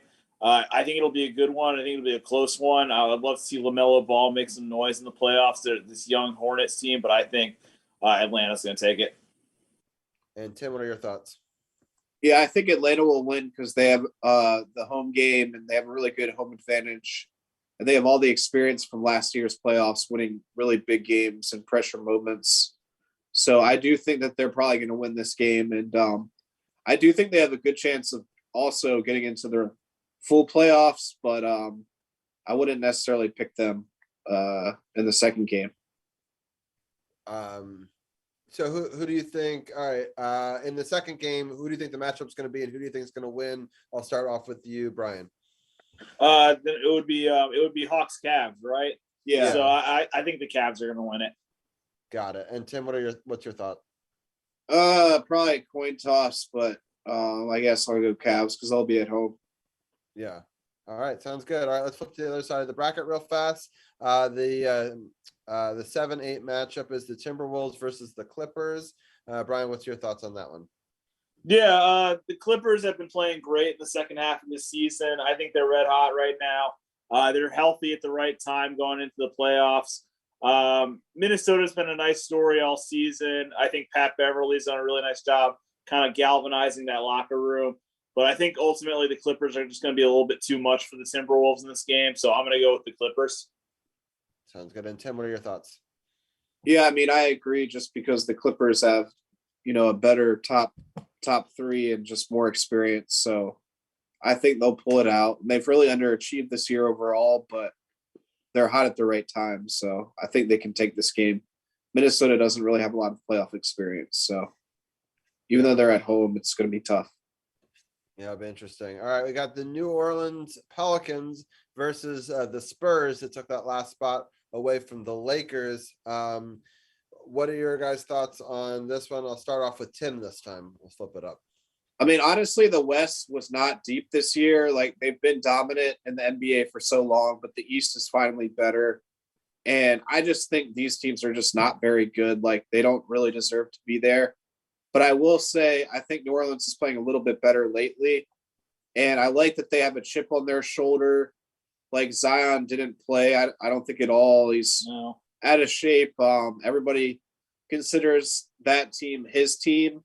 And they put up a decent season without him. And they have some good young players. So I do think they'll win this game at home. They're a little bit better than San Antonio. What are your thoughts, Brian? Yeah, I don't think you can ever count out a Greg Popovich coach team, but I agree with what Tim said about the West not being as deep this year. It's honestly the fact that these two teams are in the play-in kind of goes to show you how embarrassing it is that the Lakers completely missed the playoffs. Honestly, yeah, man. These two teams are in and the Lakers didn't. That's pretty crazy. But I agree. I think New Orleans is playing better basketball right now. I think that both of the teams from the 7-8 matchup are going to make it, but I think that New Orleans will win this game. Did I hear correctly that they're not going to fire? Are they going to fire the Lakers coach? They already Like, fired him. They already did. did. They already fired him. Good. All right. He needed to be. That was He's gone. Yep. Adios. Yeah, that was an interesting experiment. He won, didn't he win the championship? Yeah, he won the though? championship. He did. Yeah, Weird. but Last 2 seasons were awful though. yeah, so it just makes me think that it had more to do with the scenario in which he was in and like doing it for Kobe and all of what the team really put together more than it was the coach. Yeah. You're the bubble. Exactly. Both the bubble and the whole scenario of like putting, Kobe they were trying to win it for Kobe, and that's a whole like momentum driving thing. It reminds me of like Hurricane Katrina, with New Orleans. Yeah. It's just Sure. some of those and also a little bit with like Vegas, their amazing season after being Vegas strong. So you see this across a lot of different sports. All right, who do you think is going to be in that matchup for the 8th seed, and who do you think is going to win? I think you both thought New Orleans, but we'll start off with Tim. What do you think about that matchup, and who do you think is going to win the 8th seed? Well, I think it's going to be Minnesota will lose the first game, but win the second, get in as the 8th. Yeah, and I agree. Cool. All right, sounds good.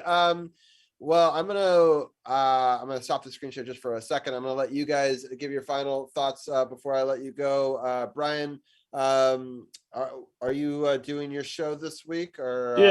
Yeah. I'm planning to do an episode. I'm off work on Wednesday, so I'm trying to try and make some time to record. But if I don't, I dropped a baseball preview episode that came out this past Friday with my guy Ethan Winter, friend of mine who I went to college with.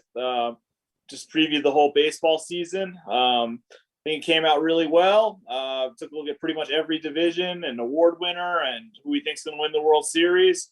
So go check that out if you get the chance. Other than that, I'll probably have an episode come out sometime this week.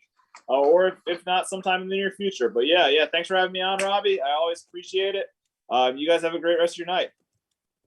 Yeah, sounds good. If people want to check out more of the podcast, if you go over to sportsothp.com and you click either the Team Sports OTHP, it's got Brian's bios, so you can get all of his different podcast links and all of his social links for both his show and for him, but also he's on the podcast partners button as well, and you can check out upon further review with Brian Brennan. I'm sorry I missed out on winning the bracket, but I think it was a really good March Madness. Shout out to Lee for winning. Shout out to Lee Ulica for winning the bracket challenge. Yeah, I sent him his gift card and everything. When I last left you off on the last episode, I had a chance to win it all, and so did UNC, and it collapsed in an utter epic collapse. You can watch me get pretty upset at the end of last week's podcast, and I got even more upset off air. But it's frustrating, but I'm happy UNC beat Duke. That for me was the national championship in my mind. But thank you for doing the bracket challenge as always. I thought it was a really great March Madness this year. And Tim, any final thoughts before we let you go? No, just a great show. Thanks for having me on for baseball talk. It was a good change, and enjoy the rest of the segment. Yeah, thank you. I appreciate both you guys so much. And have a good one. Have a good one, guys, and definitely check both of them out on the podcast partners page and also on Team Sports OTHP, because we got lots of their links, including if you want to follow Tim on any of his socials as well. So, and then there were two. Arun, I'm going to get your quick take on it. I'm going to ask Champ real fast. I know he's might be watching wrestling. Do you want to give your take on the playoff matchups, or do you want to just leave it with Arun? Leave it with me. I'll leave it with Arun. Like I said earlier on, I'm not really that invested in the playoffs. I was only invested last year because the Wiz were in it, but I'm not really invested in the playoffs and things like that. Though it looks like it's going to be very interesting. I may try to catch a game or two, but my investment level is just not there. when my team is not in it. That's just how I am with all sports. If my team's not in the playoffs, I'm not fully invested and things like that. But I will try to catch maybe a game or two just to see how it looks. And if it catches me, then maybe I might be like, okay, you know what? Maybe I should watch. But we'll see. But I'll leave it up to Arun. All right, that sounds good. We'll bring you back in at the very end. We'll do a quick little recap of the last week for the Wizards and our overall takeaways on the season to end the show. Arun, we're gonna bring up the screen share again just so people can see the bracket, and I'll ask you pretty much the same questions that I asked Tim and Brian just a minute ago, but your take on the 9-10 matchup between the Hornets and the Atlanta. Well, Atlanta they reached the conference finals last year, and they did it predominantly on the road. So I think they definitely have the experience. It'll be interesting to see the Hornets' really young players, LaMelo Ball, who's actually lived up to the hype. Unlike Lonzo Ball, is solid, but I think LaMelo Ball is. He made the All-Star team this year. Miles Bridges in line for Most Improved Player of the Year. So I think I'm going with the Hawks because of the experience. Although they've been kind of a mess this season, they did finish as the number 9 seed. They're without John Collins, but just Trae Young, he's been a killer in the postseason, including that Knicks series and against the Sixers. So for now, I'm just going to pick the Hawks, but a Hornets win wouldn't surprise me either. That'd be crazy if the Hawks get eliminated, in this play-in when they did so well last year. It would be sort of really interesting. And then the Nets and the Cavaliers. What are your thoughts on that matchup? Yeah, I think the Nets should win. Although, just like last week, a couple of days ago, the Nets and the Cavs played, and the Cavs were actually winning through 3 quarters, but then the Nets simply took care of the Cavs, outscored them by 16 points, even though the Cavs had a lead. They mentioned that Jaren Allen's not going to be available.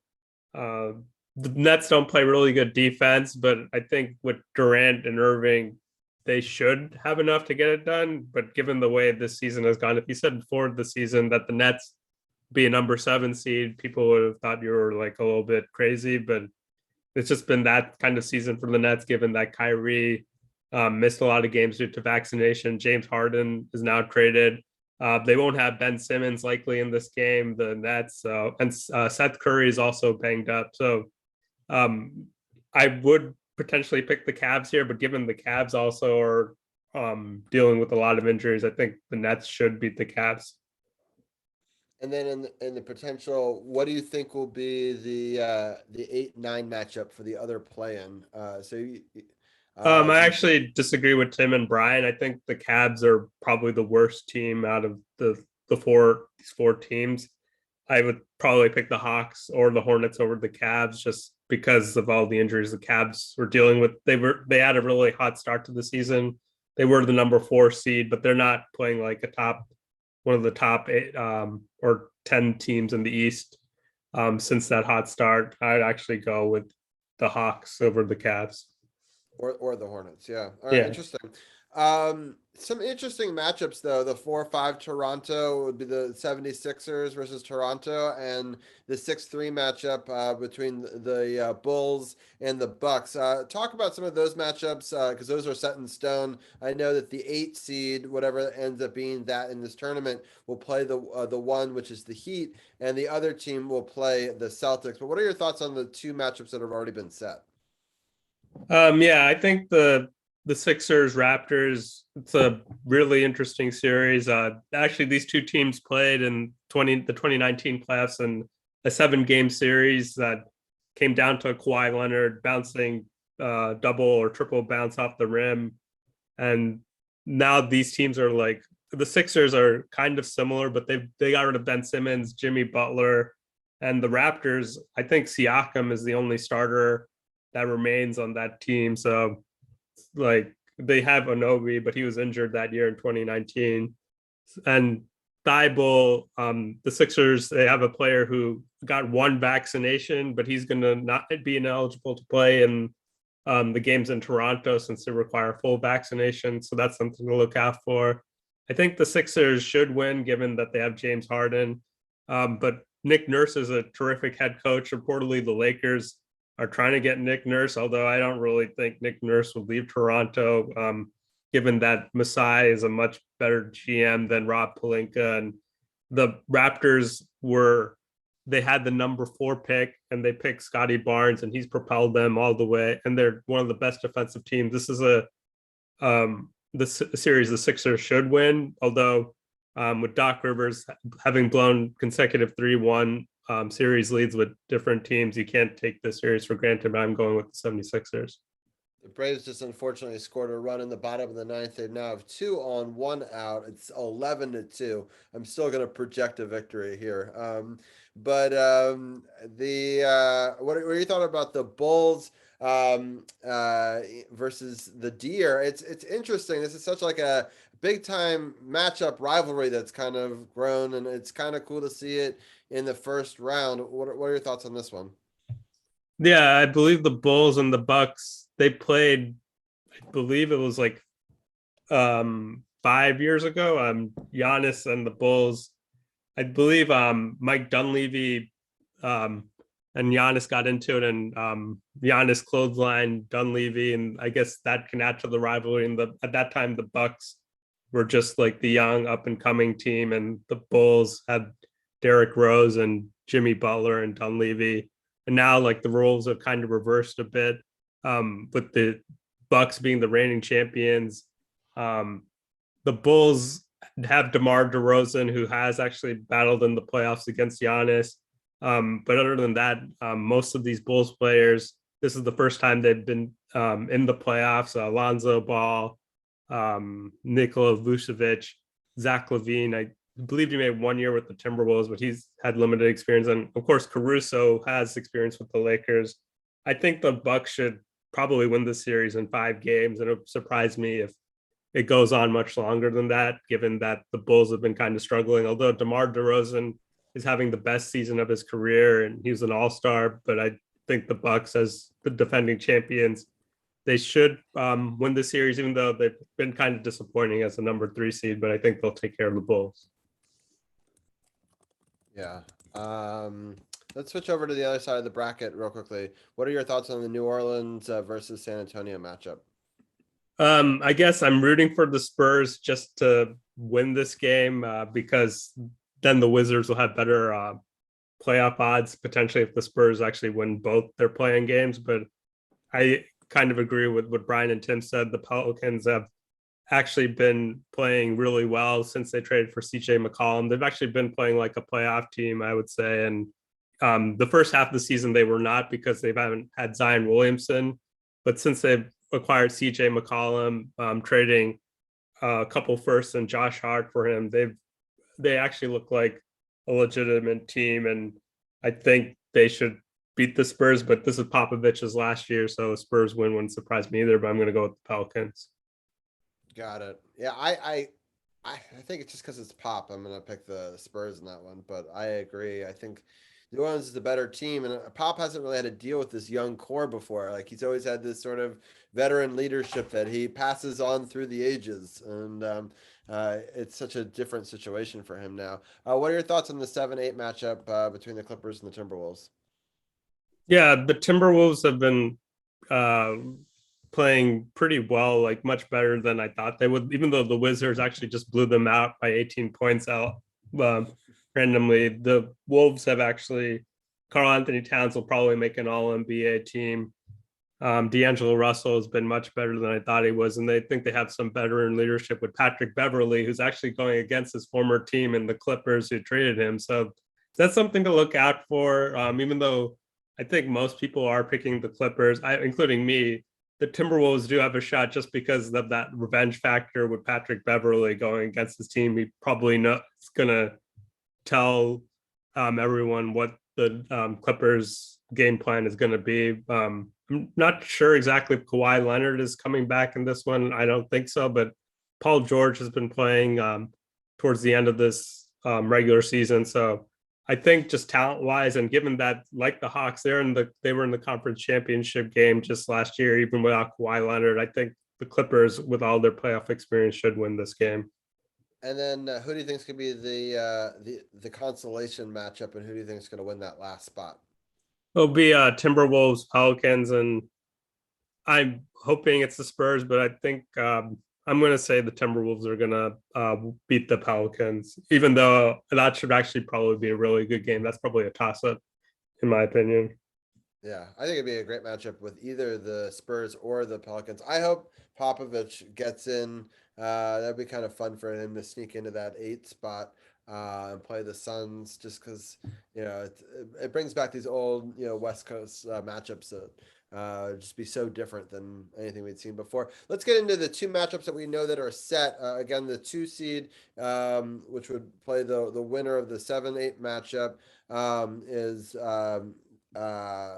the Grizzlies, and the number 1 seed is the Suns, so they'll play the winner of that consolation game. But we know Dallas is going to be playing the Jazz. What are your thoughts on that matchup? Yeah, I would pick Dallas confidently, except that Luka just suffered an injury and he's in the process of getting an MRI. So that's, if Luka's out the series at all, then I think the Jazz will win. But if Luka's even like 90%, then the Mavericks should take care of the Jazz. The Jazz have been kind of out of sorts chemistry wise. They keep blowing big leads. They actually lost to the Knicks. I believe they were up like double digits and they blew a lead, and I believe they've blown 5 16-point leads in the fourth quarter or something crazy. I don't know what the exact stat is, but they've been choking away a lot of games. I actually picked the Jazz to do really well this season in the playoffs. I don't feel as comfortable with that, even though they played really well last year in the postseason. They lost in Game 7 to the Clippers. It just doesn't seem like it's their year, and they probably just have to go back to the drawing board. I'm going to pick the Mavericks, provided Luka's healthy. Yeah, that makes some sense. I'll just say that the Nationals did end up winning by a score of 11-2. So a great big win down in Atlanta. All right, the other matchup, the Golden State Warriors, now for the first time in San Francisco in the playoffs in a very, very long time, are playing the Nuggets. What are your thoughts on this matchup, Arun? Another series where injuries are going to be looked at, because Steph Curry hasn't been played towards the end of this regular season, and he's going to make his return against the Nuggets. Klay Thompson and Draymond Green and Steph Curry have only played 2 games together in the last since 2019, since Klay Thompson suffered his ACL injury. But they should beat the Nuggets, even though Nikola Jokic will give the Warriors a lot of problems. The Warriors don't really have that many centers to throw at Jokic. It's just Draymond Green and Kevon Looney, and other than that, it's going to be Jokic is going to feast. Probably he's probably going to win MVP this year. It's between him, Embiid, and Giannis. So, but I think the Warriors just have more talent than the Nuggets, or without. They don't have Jamal Murray and Michael Porter Jr. So I think the Warriors should probably beat the Nuggets in 5 or 6 games. Yeah, sounds good. Well, next week I am taking the week off. So I don't know if you guys are going to be joining Carol to break down the NBA, but most likely we'll probably come back in 2 weeks and do a segment where we'll take a look at some of these first round matchups in progress, or maybe some of them might even be finished by then, and give a sense as the playoffs continue on, and we can sort of highlight that. I'm not sure if it'll be a weekly segment or an every other weekly segment, but we'll talk about that. But it is a Wizards show first and foremost. So before we kind of end, I do want to talk about the Wizards for a few minutes. I'm going to switch up our graphics real fast over here, and we'll talk about these last 4 games. We're going to bring Champ in. I'm not going to get too far into each one of them. I'll let each one of you guys talk about a game or 2 if you'd like to, and then just our overall thoughts on the Wizards season as it's now come to a close. The final standings in the Eastern Conference right here. So we've been talking about these teams. The Knicks did beat us out for the 11th seed, so congratulations. They ended on a 2-game win streak. We ended on a 3-game losing streak, but we weren't able to get past past the Lakers here. Even though they won the 2 and we lost 3, we still weren't able to get below them in the standings, but we were able to get the 12 seed here. But let's get into the games real fast. We were talking about it. They blew out the Timberwolves in a really crazy game where they were able to put up 35, 32, 34, and 31 points. And we've talked about it before. If you can score over 30 points in every quarter, you're probably going to win the game. Impressive performance in Minnesota. And then unfortunately, they lose the next game. It's a back-to-back. This game is in Atlanta. They allowed 40 points in the first quarter, and we just weren't able to fully recover. Also, we only scored 18 in the third and 20 in the fourth, which isn't going to be enough to overcome an early deficit. Why did this flip out? There you go. The next game is against the Knicks. I'm sure Brian is somewhere happy to know that the Knicks were able to outscore them 36-19 in the second quarter and 35-22 in the third, which is just too much to overcome. The Wizards had a pretty decent first quarter, and the fourth quarter was tied at 20. But overall, it ultimately leads to a big Knicks win in Washington. And then the last game is against the Hornets. They allowed 30 points in 3 quarters. They didn't score 30 points in any quarter. That is not a recipe for success in this matchup. But I'll start off with you, Champ, who's been waiting patiently as we break down the playoffs. Do you want to break down any of these games in particular, or what are some of your thoughts? Well, it's crazy because I said on last week's podcast that they had to win that Timberwolves game. And not only did they go out and win that Timberwolves game, they ran away with it. Like, they were down 3 at the end of the first quarter, but then they just ran away with it after that. So that was a statement win for them, but it really didn't matter in the grand scheme of things. Normally, I would be sitting here smoking a cigar and talking Wizards talk with you guys that are watching and listening. But that cigar was just like the Wizards season. It started off really good and promising, but it was disappointing throughout the rest of the way. Very much so. And that is what we have here with this Wizards team. They started off so hot. It was so good. It looked like they were going to be one of the top teams in the Eastern Conference. And then somewhere along the line, it just went wrong. And then they end the season on a whimper. It seemed like they just gave up. They get blown out by the Hawks. They get blown out by the Knicks. They get blown out by the Hornets. By the way, 2 of those 3 teams that they got blown out by are playoff teams. One of them is not. So it's very clear that this Wizards team, they got to do something in the offseason to make it so that when it comes to the 2022 to 2023 season, they are world beaters and they can be the best in the East. But this team here was so lost after that great start. They were so lost. Then they lose Bradley Beal to a season-ending injury. Coach Unseld, first year as a head coach, trying to figure out rotations and things like that. Hopefully, next season, they figure it out. Coach Unseld figures out rotations. He'll have back Beal most likely. He'll have Porzingis. He'll have a lot of pieces, and he'll be able to figure everything out, and this team should be better because Porzingis, when he joined this team and finally was playing, he played very, very well. So clearly he's a very important piece of this puzzle, but they got to figure it out, and hopefully they figure it out in the offseason so that next season we're not sitting here watching the playoffs in the spring and actually being in the playoffs in the spring. Yeah, I wanted to ask a couple of quick follow-up questions, and then I'll get Arun's take on the end of the season. So you believe in the coach? You think that he deserves more years to try to figure this out, I assume? Absolutely. Look, I get it. We are in a sporting market where they're part of the microwave era. They want that gratification right now. And if they don't get it right now, they want someone else to come in and do it right now.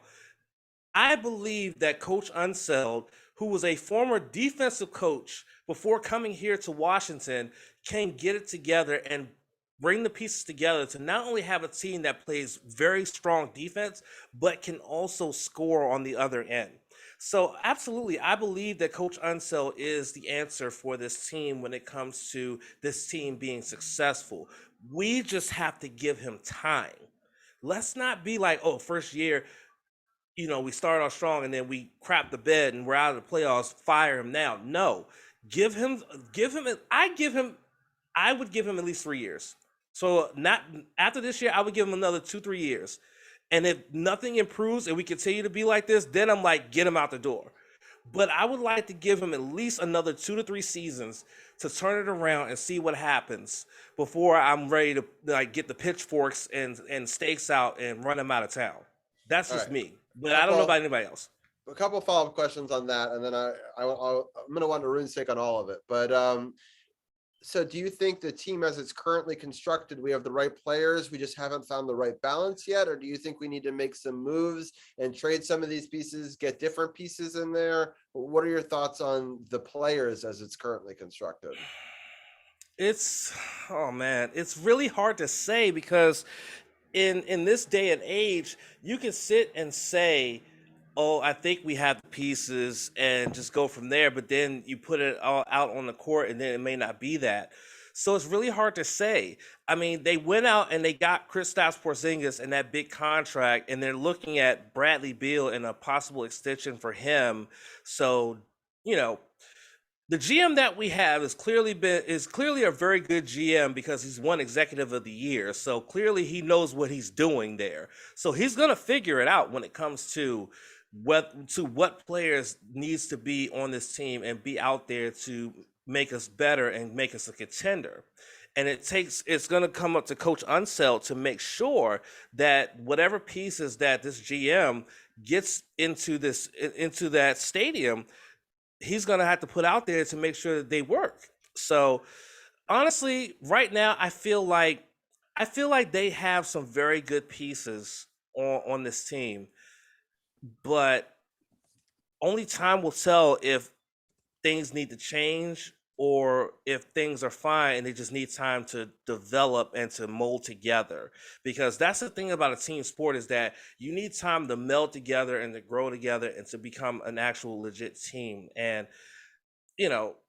things don't happen overnight. It's a process. And I know it's a cliche term, but you got to trust the process. And that's what I'm doing as a fan of this team, is trusting the process and see where it goes. Yeah. All right, Arun, it's a lot to unpack. I'm going to talk about the season in general first with you, and then we'll go back to if you want to talk about any of the games. But some of those questions about, do you believe in the coach? How many years would you believe in him for? And then also talk a little bit about the foundations and the construction of this current team and whether or not you would make some changes. I think it's a big inflection point in the team, not so much as for Wes Unseld Jr., but Bradley Beal is an unrestricted free agent. I would give Wes Unseld Jr. probably another year or two. If this year goes like the second half of last season, then I would probably look to another head coach, even though Wes Unseld Jr.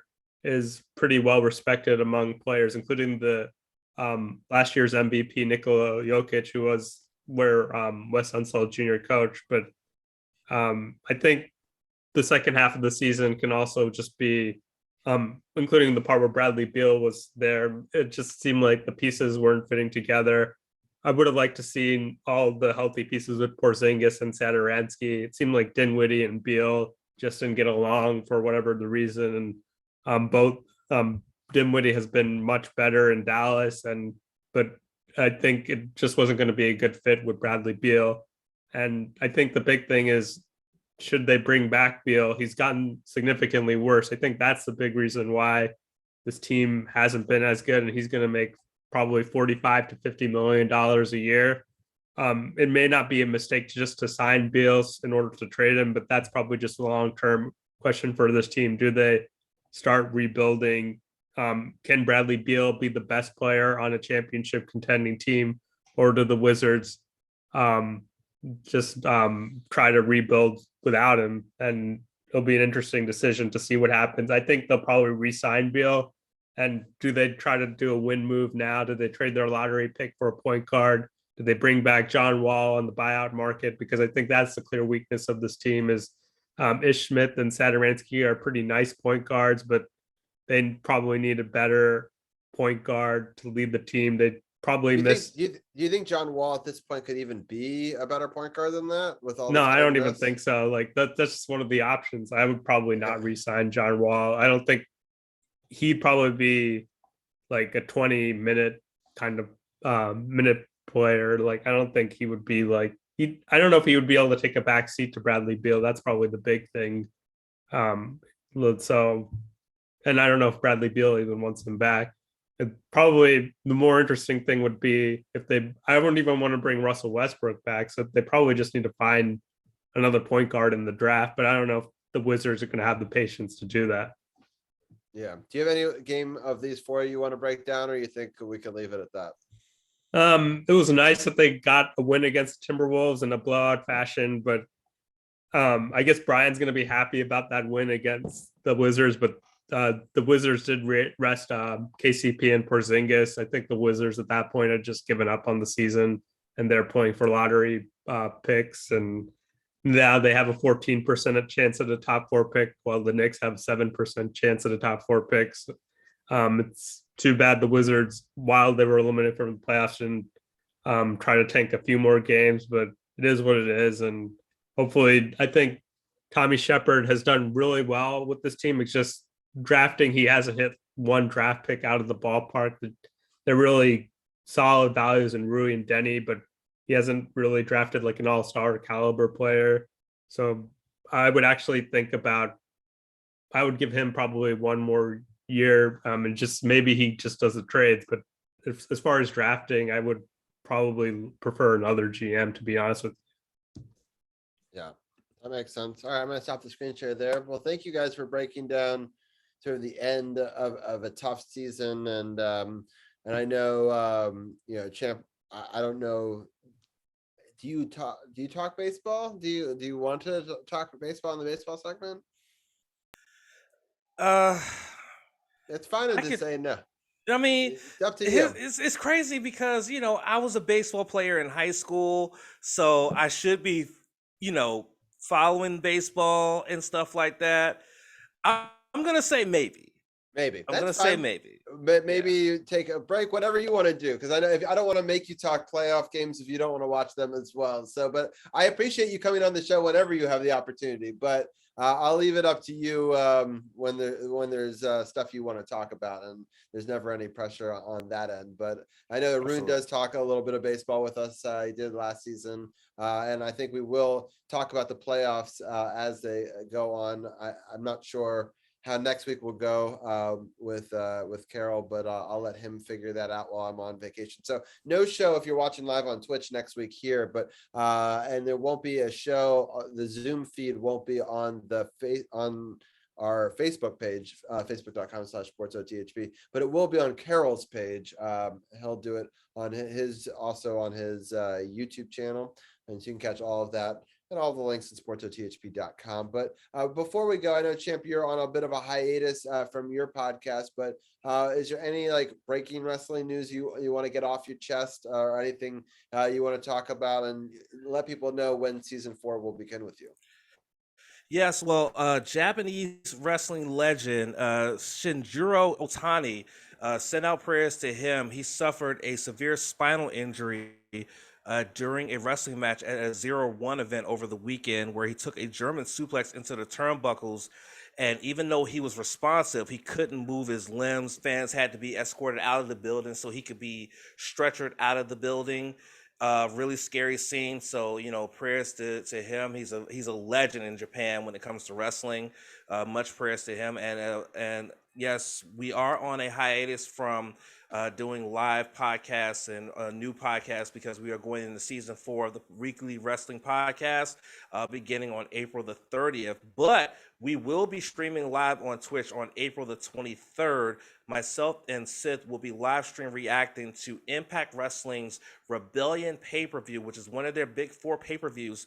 So we will be live stream reacting to that, with the main event being Moose defending the Impact World Championship against Josh Alexander.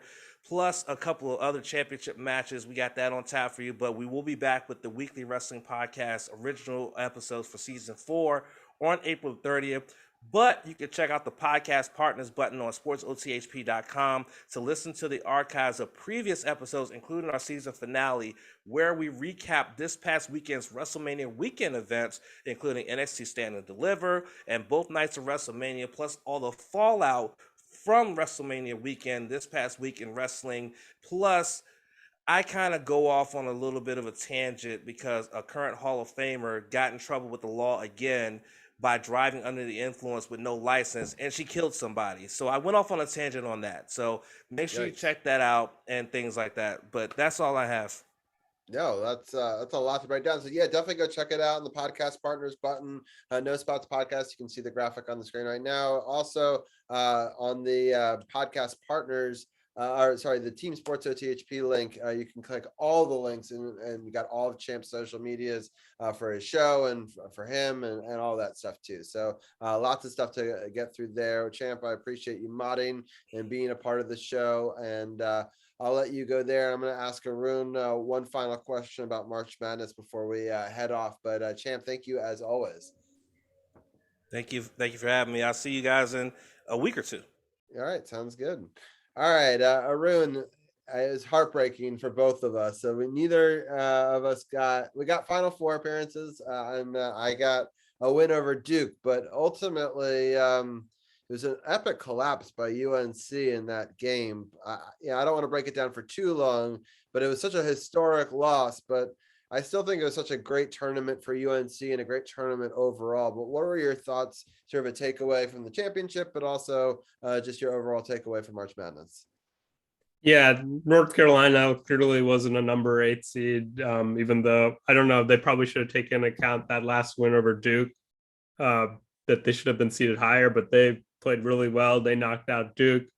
It just maybe felt like they ran out of gas in that second half, and Kansas, they just look like, I mean, the Villanova game and even leading up to it, like they look like a really good team. I think people may have underestimated Kansas, given that they don't have a lot of top end NBA talent, but they seem to have they have a 3-and-D shooters. They have a pretty capable big man. And it kind of reminded me just like of that 2008 Kansas Memphis game where Kansas was down by 8 points with, I believe, like 2 minutes to go, and they came back and tied that game. This, Bill self-quoted, we're only down 15 with 20 minutes to go, and we were down 8 in 2008. So they got it done. North Carolina, also, their big man was dealing with an injury. Somebody threw up in the second half. It just wasn't their year, but just getting to the Final Four is a great year. As for Villanova, I think I expected them to lose given they had an injury, but it's probably more disappointing for North Carolina given that they look like they have like a really talented team, probably as talented as Kansas, but it just seems like it was Kansas's year. I just don't feel like the depth for UNC was there. Their top 5 are great, but they have to play so many minutes, and Kansas is so strong that it's just hard for me. Just over the course of the 40 minutes, it just wears a team down, and that's kind of what you saw in the end. They just didn't have the legs to stick with it, but it was still close at the very end. I mean, it was a tie game, and then they had to make that 3, and what was crazy is UNC had an opportunity at the end with 4 seconds left when they stepped out of bounds. And, it was a great game, a great championship. That Duke UNC game will go down as one of my favorite games of all time. Even for me, it's like almost like winning a championship. Like for them to knock out, Coach K twice in this season, for me was incredible. But overall, just a great March Madness. I was so close.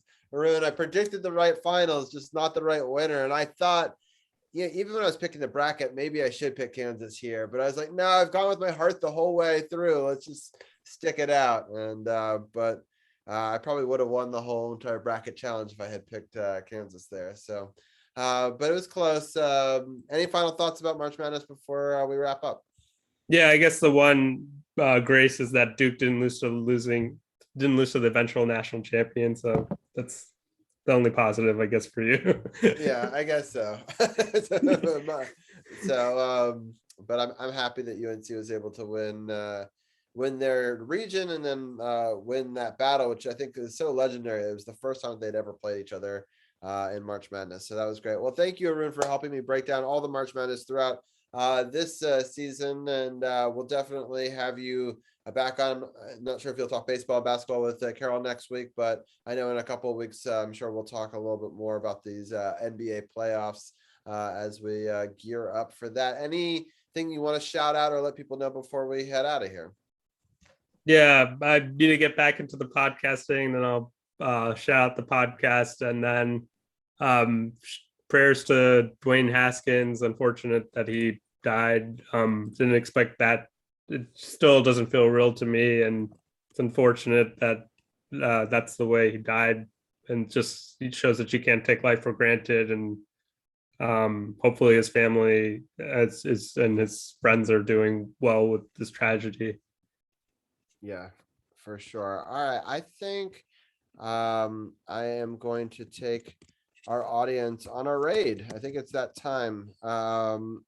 I just want to end our little podcast over on Facebook. I appreciate everyone for tuning in over there. The raid will happen on Twitch, obviously, but thank you for listening to the audio podcast. Thanks for all of the contributors tonight, whether it be Arun or Champ or anyone, Tim and Brian and Anna, and of course, Carol. It was been a fun night. We've gone way over time, as happens on this show. Next week, I won't be live on Twitch. You can find the podcast over on Carol's Facebook page, facebook.com/ I'm trying to remember Carol's Facebook page. But if you just go to SportsOTHP.com and click the socials button, you can get Carol's Facebook page from there or on his YouTube channel as well. The links for both of them can be found there for next week's podcast. But I really appreciate everyone for tuning in on Facebook, and we'll talk to you guys next week over there. Let me end that. Recording stopped. And stop the live stream there. And then for everybody live on Twitch, we're going to raid someone who is the guy who inspired me to stream on this platform. I think one of the great music streamers on this platform. I know he's got a couple hundred people watching. I'm sure that the 6 won't make a huge thing, but I love Jonathan Ong, and I hope that you guys too. He is an incredible musician. So grab the sub raid or the other raid, and we'll go check it out. People can throw their last Pokeball if they want. But Arun, thank you so much for being a part of it. We're gonna go raid Jonathan Ong night now, and I'll let CT throw a Pokeball before I end the stream here. And but everyone should love Jonathan Ong. I hope that you like him as much as I did. He was one of the very first music streamers I ever found. Dr. Hong is a legend over here. So let's go say hi, and I'll talk to you guys in 2 weeks on Twitch. Have a great one.